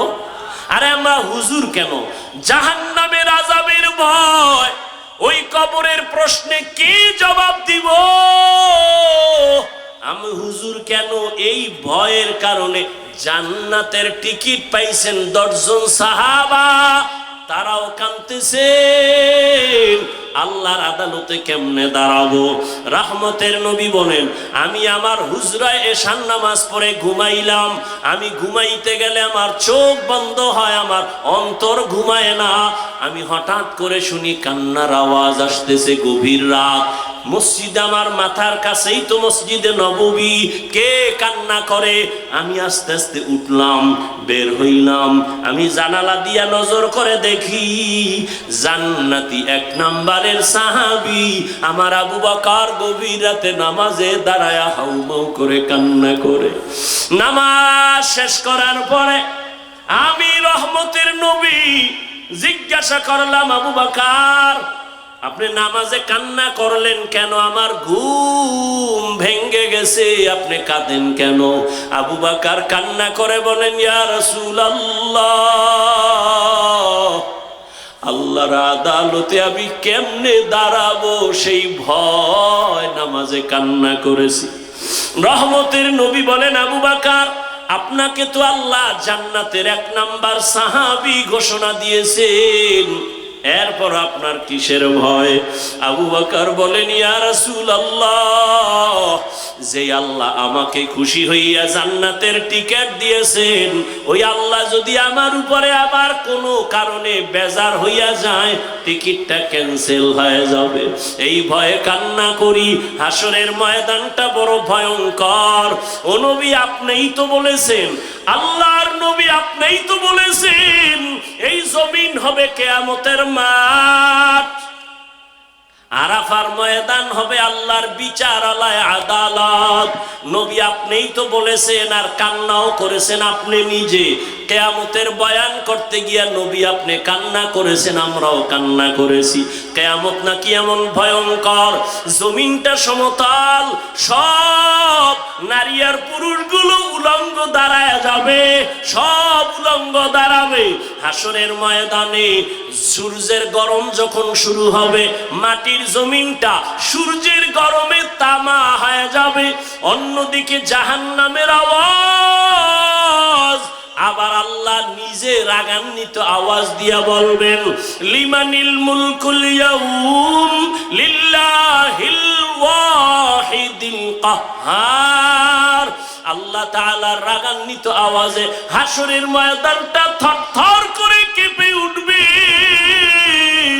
ওই সময় নবীরা পর্যন্ত কান্না করবেন, উম্মতেরা পাগলের মতো দৌড়াইবে। আমার নবী বলে, আমিও তো কান্না বরদাস্ত করতে পারি না। আম্মা জান আয়েশা বলেন, ও নবী, আমার রুমে বৈশা কেন কান্না করেন? নবী বলেন, আয়েশা, কিয়ামতের ময়দানের কথা মনে পড়েছে, আমার উম্মতের কি উপায় হবে? মুসা নবী কাঁদবেন, আল্লাহ আমার উপায় কি? ঈসা নবী কান্না করবেন, আল্লাহ আমার উপায় কি? অথচ নবীদের কোনো গুনাহ নাই। কেমন ভয়ঙ্কর অবস্থা হলে নবীরা পর্যন্ত কান্না করবেন। ঈসা নবী কাঁদবেন, আল্লাহ আমার উপায় কি হবে? উম্মতেরা যাবে সুপারিশের জন্য, বলবে, যাও যাও, আমার দ্বারা সুপারিশ করা সম্ভব না। নবী বলেন, আয়েশা, এইভাবে সব নবীদের থেকে উম্মতেরা বিমুখ হইয়া সর্বশেষ তালাশ করবে রহমতের নবী কই।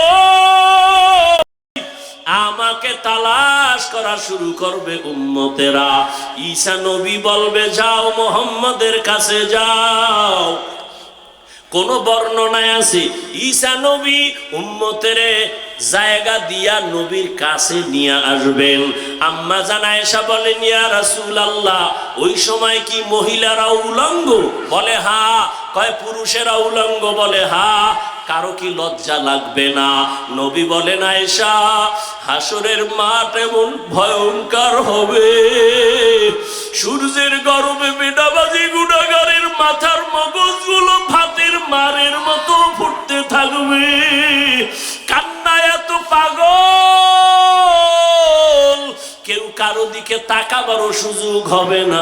নবী নিজে কান্না করতেছেন, যার কোনো গুনাহ নাই। ও আল্লাহর বান্দারা, তারা যদি কাঁদে, আবু বকর যদি কাঁদে, তোমার আমার তো কোনো আমলই নাই। তোমার আমার গুনাহ গুনাহ গুনাহ। হাতের দিকে তাকায় দেখি গুনার কারণে আমার হাত না পাক। আমার চোখের দিকে খেয়াল করে দেখি, এই চোখ দিয়ে কত বেগানার দিকে তাকাইছি।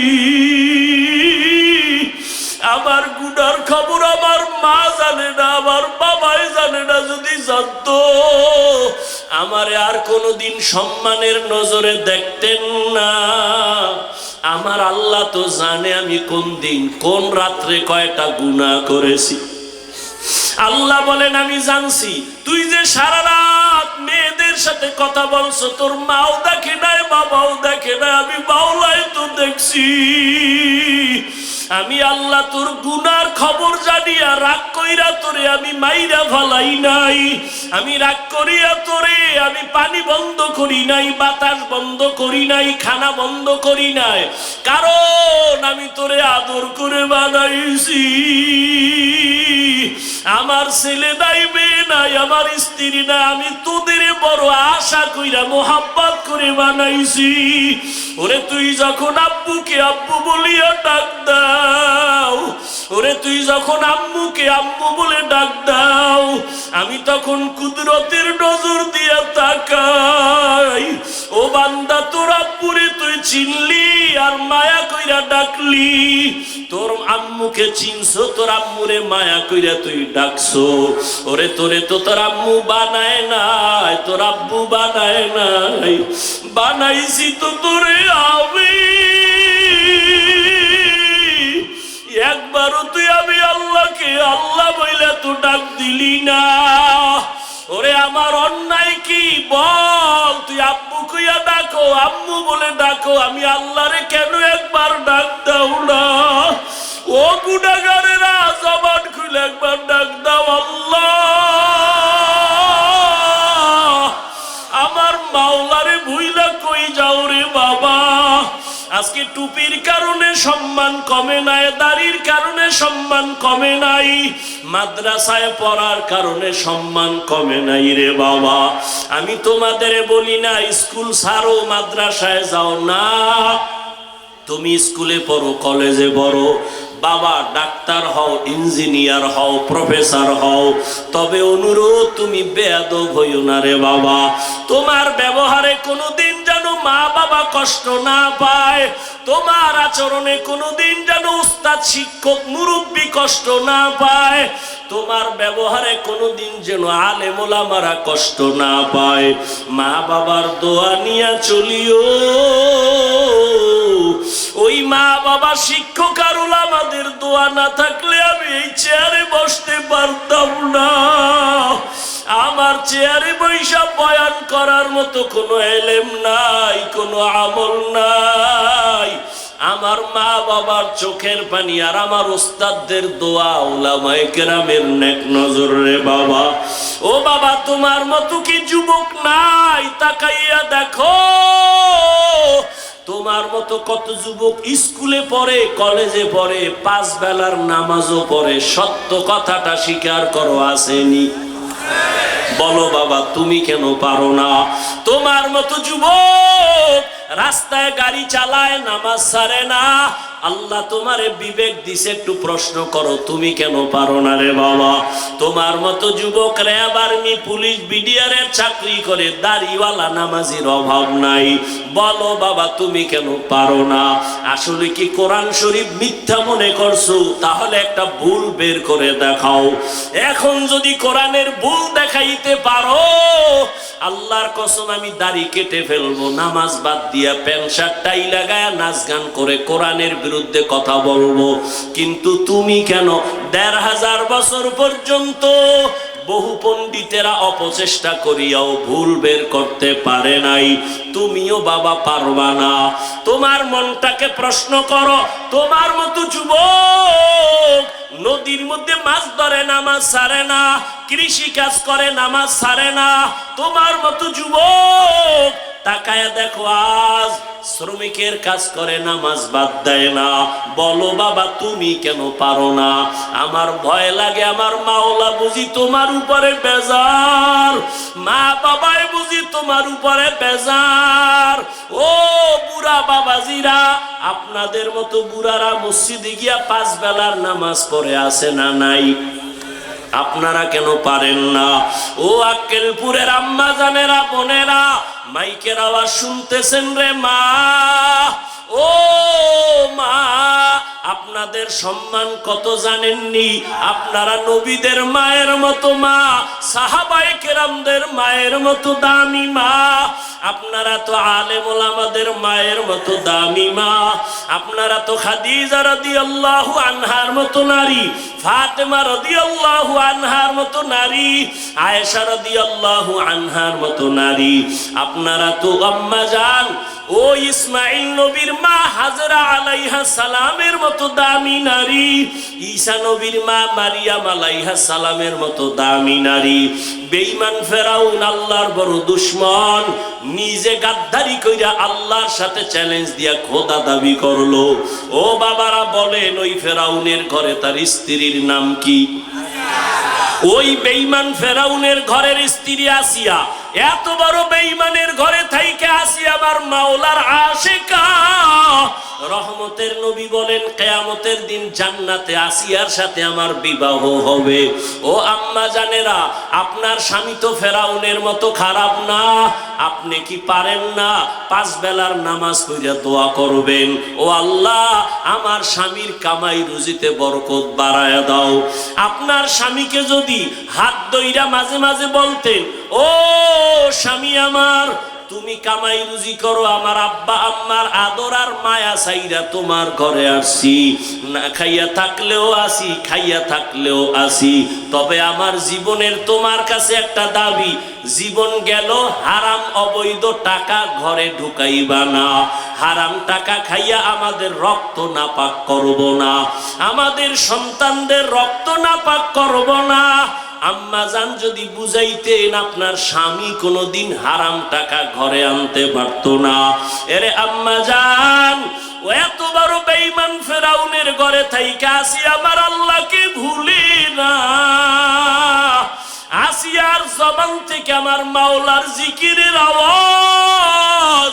ফেরাউন কাসিয়া তুমি কার নাম লইলা? বলে আমার রবের নাম। বলে আমি তো মিশরের খোদা, তুমি কোন খোদার নাম নিলা? আসিয়া কয় তোমারে যিনি বানাইছেন তিনি আমার রব। ফেরাউন বলে ছেড়ে দাও, আমারে ডাকো। কয় না। এইবার ফেরাউন অত্যাচার শুরু করলো। আসিয়ার উপরে এমন অত্যাচার, ঘুমানোর জায়গা দেয় না, খানাও দেয় না। আসিয়া গোপনে কান্না করে, মালিক দুনিয়ার কষ্ট সহ্য করে নিলাম, তুমি আযাব হাসরের ময়দানে দিও না, হাসরের ময়দানের আযাব সহ্য করতে পারবো না। আসিয়ার বিরুদ্ধে সর্বশেষ ফেরাউন ঘোষণা দিল, আসিয়াকে শুলিবিদ্ধ করা হবে, ফাঁসি দেওয়া হবে। হাজারো মানুষ ময়দানে হাজির, খোদা ফেরাউনের স্ত্রীর জবাই হবে, ফাঁসি হবে। দেখার জন্য লক্ষ লক্ষ মানুষ মিশরের ময়দানে। হঠাৎ আসিয়া কাঁদতেছেন, দেখে মূসা নবী রাস্তা দিয়া যায়। আসিয়া কান্না করে বলে, নবী মূসা জানেননি আমার খবর? কয় জানি। তোমার এখন নাকি ফাঁসি হবে? কয় ঠিক আছে, তবে একটু বলবেন, আপনি তো আল্লাহর সাথে কথা বলেন, বলেন আমার আল্লাহ আমার উপরে রাজি নাকি বেজার? মূসা নবী বলে, রে আসিয়া, আল্লাহ তোমার উপরে খুশি।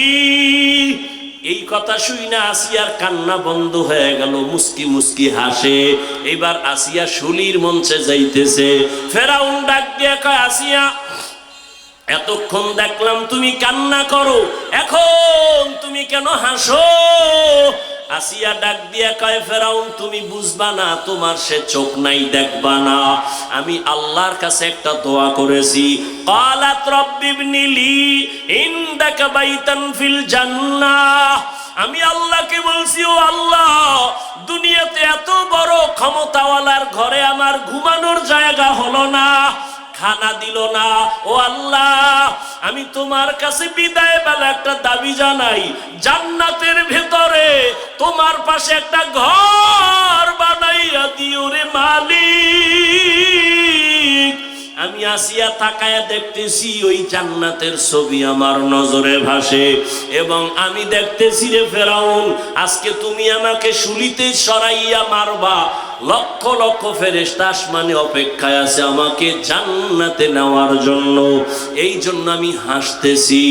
ও পর্দার আড়ালের আম্মা জানেরা, আপনার সন্তানকে আদর্শ ডাক্তার বানায়া যান, কোরআন পড়ায় যান, জীবনে ডাক্তার হলো আপনাকে ভুলবে না, দোয়া করতে ভুলবে না, কোরআন পড়িয়া দোয়া করবে, মানুষের দোয়া নিয়ে চলবে।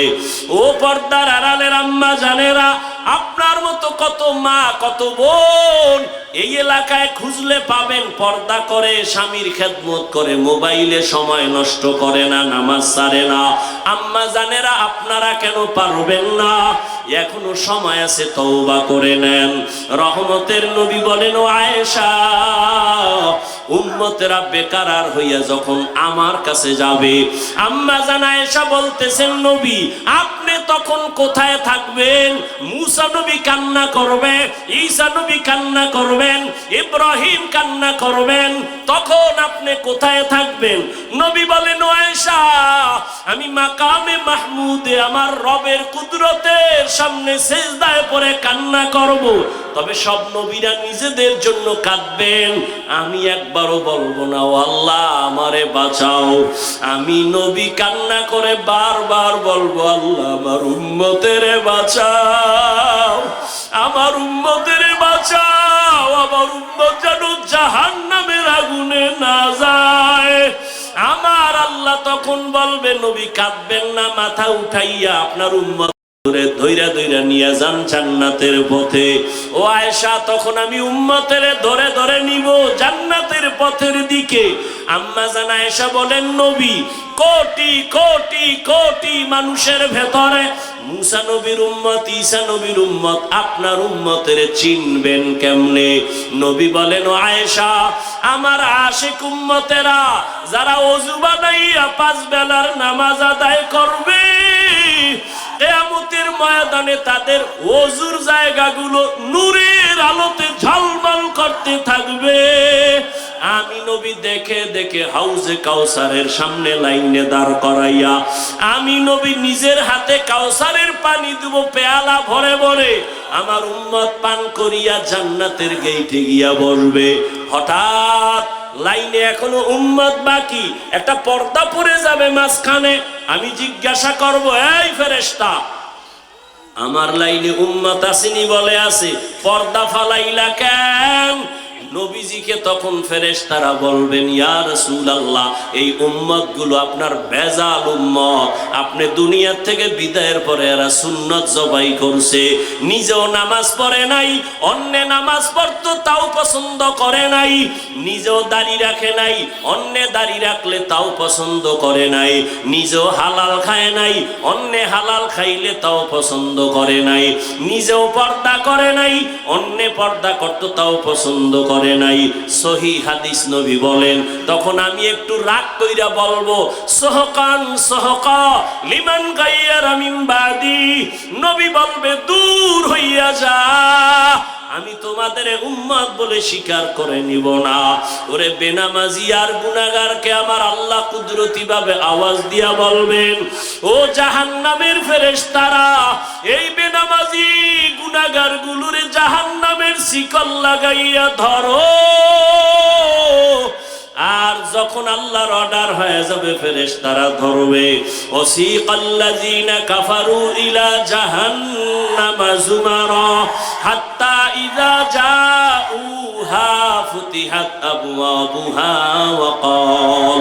ও আমার কলিজার যুবক, ও বেনামাজি বাবারা, ও দাড়ি কামানেওয়ালা বাবারা, ও বেপর্দাওয়ালা বাবারা, দুনিয়াতে একটা মশার কামড় সইতে পারো না, গুনাহ নিয়ে কবরে গেলে আল্লাহর আযাব কেমনে সহ্য করবা? সূর্যের গরম সহ্য করা যায় না, জাহান্নামের আযাব গুনার কারণে কেমনে সহ্য করবা?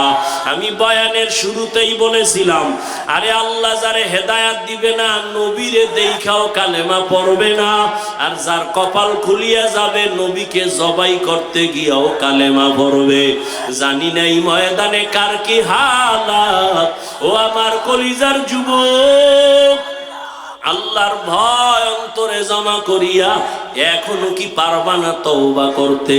জীবনে তো কম নামাজ ছাড়ো নাই, কম দাড়ি কাটো নাই, মনে চাইছে আড্ডা দিবা দিছো, মনে চাইছে পার্কে যাবা গেছো, মনে চাইছে কারো হক নষ্ট করবা করছো, মনে চাইছে বেগানার দিকে দৌড়াবা দৌড়াইছো, মনে চাইছে সিনেমা হলে যাবা গেছো, মনে চাইছে গান শুনবা শুনছো। আর কত বাবা, এবার পাও দইরা বলে একটু ফিরিয়া আসো। মা বাবার দোয়া নিয়ে চলো, ওলামায়ে কেরামের দোয়া নিয়ে চলো, মুরব্বী শিক্ষকদের দোয়া নিয়ে আগাও। আর মনে মনে আমার আল্লাহকে ডাক দাও, গোপনে ডাকো আর বলো, হে মালিক, এই ময়দানে গুনাহ নিয়ে ঢুকছি, আর বাসায় গুনাহ নিয়ে যাব না, তওবার নিয়ত করে ফেললাম, আর দাড়ি কাটবো না, নামাজ ছাড়বো না, বেপরদায় চলবো না, মা বাবারে কষ্ট দিব না, মা বাবারে কষ্ট দিব না, ওলামায়ে কেরামের বিরোধিতা করে গুনাহগার হব না, নবীজির তরিকা মেনে চলবো। আমার মতো যুবক যদি নামাজ পড়িয়াও চাকরি করে, আমি কেন পারবো না? আমার মতো যুবক যদি নামাজ ঠিক রাখিয়া ব্যবসা করে, আমি কেন পারবো না? আমার মতো যুবক যদি গাড়ি চালায়া নামাজ পড়ে, আমি কেন পারবো না? ও আল্লাহ, আর গুনাহ করব না, তওবার নিয়ত করলাম। গলায় ছুরি আসলে মরে যাব, তারপরও আর নামাজ ছাড়ব না, মা বাবার বরদোয়া নিব না, ওলামায়ে কেরামের পরামর্শ নিয়ে চলবো। তবে সবার কপালে তওবা নসিব হবে না। আল্লাহ যাকে কবুল করবেন সে তওবা করে যাবে। ফজরের সময় দেখা যাবে মসজিদে হাজির হয়ে গেছে। আর যার কপাল বড় খারাপ, তওবা না করিয়া আরো বিরোধিতায় লিপ্ত হয়ে যাবে রাস্তায় গিয়া। ও আল্লাহ, জানি না কার অন্তরের কি হালাত, আমি আপনার কাছে আবদার জানাই, এখানে কত উলামায়ে কেরাম হাজির, কত সাদা দাড়িওয়ালারা হাজির, পর্দার আড়ালে কত মা বোনেরা হাজির। ও আল্লাহ, একজনের তওবাও খালি ফিরাইয়া দিবেন না। যাদের অন্তর তৈরি আছে, মুনাফিকি নাই, মরিয়া গেল আর নামাজ ছাড়বা না, দাড়ি কাটবা না, বেপরদায় চলবা না, মা বাবার সাথে বেয়াদবি করবা না, উলামায়ে কেরামের পরামর্শ নিয়া নবীর তরিকা মেনে চলবা, আল্লাহর ভয় তাকওয়া নিয়া জবানকে হেফাজত করবা, সুন্নাত অনুযায়ী চলবা। তওবা করার মতো যদি কারো অন্তর তৈরি হয়, মুনাফিকি না থাকে, খাঁটি তওবার নিয়ত যাদের আছে, দুটো হাত আমার আল্লাহকে দেখাইয়া দাও। আয় আল্লাহ, সবার হাতগুলো কবুল করে নেন। আয় আল্লাহ, আপনি অন্তরের খবর আপনি জানেন, কে কোন নিয়তে হাত তুলেছেন, কবুল করে নেন। তওবাওয়ালা জিন্দেগি দান করেন, আমাদের তওবার উপরে মজবুত হইয়া মরণ পর্যন্ত চলার মতো তৌফিক দান করেন, আমিন। আলহামদুলিল্লাহি রাব্বিল আলামিন, ওয়াসসালাতু ওয়াসসালামু আলা সাইয়্যিদিল আমবিয়াই ওয়াল মুরসালিন ওয়া আলা আলিহি ওয়া আসহাবিহি আজমাইন। ইয়া আরহামার রাহিমিন, ইয়া আরহামার রাহিমিন, ইয়া আরহামার রাহিমিন। রব্বিরহামহুমা কামা রব্বায়ানি সগীরা, রব্বিরহামহুমা কামা রব্বায়ানি সগীরা। আল্লাহুম্মা ইন্নাকা আফুন কারীম তুহিব্বুল আফওয়া ফা'ফু আন্না। আল্লাহুম্মা ইন্না নাসআলুকা রিযাকা ওয়াল জান্নাহ ওয়া নাউযু বিকা মিন সাখাতিকা ওয়ান নার। আল্লাহুম্মা ইন্না নাউযু বিকা মিনাল বারাসি ওয়াল জুনুনি ওয়াল জুযামি ওয়া সাইয়্যিল আসকাম। ও দয়ার মালিক, আমরা গুনার বোঝা নিয়ে আপনার দরওয়াজায় হাজির। এমন এক সময় হাত উঠাইলাম, দুনিয়ার সব বাড়িওয়ালাদের দরজাগুলো বন্ধ হয়ে গেছে, আপনার রহমতের দরজা তো বন্ধ নাই। ও আল্লাহ, দুনিয়াতে আসছি পবিত্র অবস্থায়, কিন্তু আজ গুনার কারণে জীবনটা নাপাক করে ফেলেছি। তওবার নিয়ত করেছি, আর গুনাহ করব না রে আল্লাহ, আর নামাজ ছাড়ব না রে আল্লাহ, আর বেপরদায় চলবো না, দাড়ি কাটবো না, মা বাবার সাথে বেয়াদবি করব না, উলামায়ে কেরামের দোয়া নিয়া, মুরব্বী শিক্ষকদের দোয়া নিয়া চলবো। ও আল্লাহ, আমাদের তওবা কবুল করে নেন। আয় আল্লাহ, জীবনের গুনাহ মাফ করে দেন। ও দয়ার মালিক, একজন যুবকেরও খালি ফিরাইয়া দিয়েন না, হেদায়াতের নূর সিনায় দান করেন আল্লাহ। সারা দুনিয়াবাসীকে মাফ করে দেন, বাংলাদেশ শান্তির দেশ বানায় দেন, জালেমদের জুলুম থেকে হেফাজত করেন, বিদেশের ঘরে যারা ব্যবসা চাকরি করে হেফাজত করেন। আয় আল্লাহ, ঘরে ঘরে সুন্নতের বাতি জ্বালায় দেন, মা বোনদের আবেদা বানায় দেন, সন্তানগুলো নেককার বানায় দেন। যারা লেখাপড়া করে পরীক্ষার্থী সফলতা দান করেন।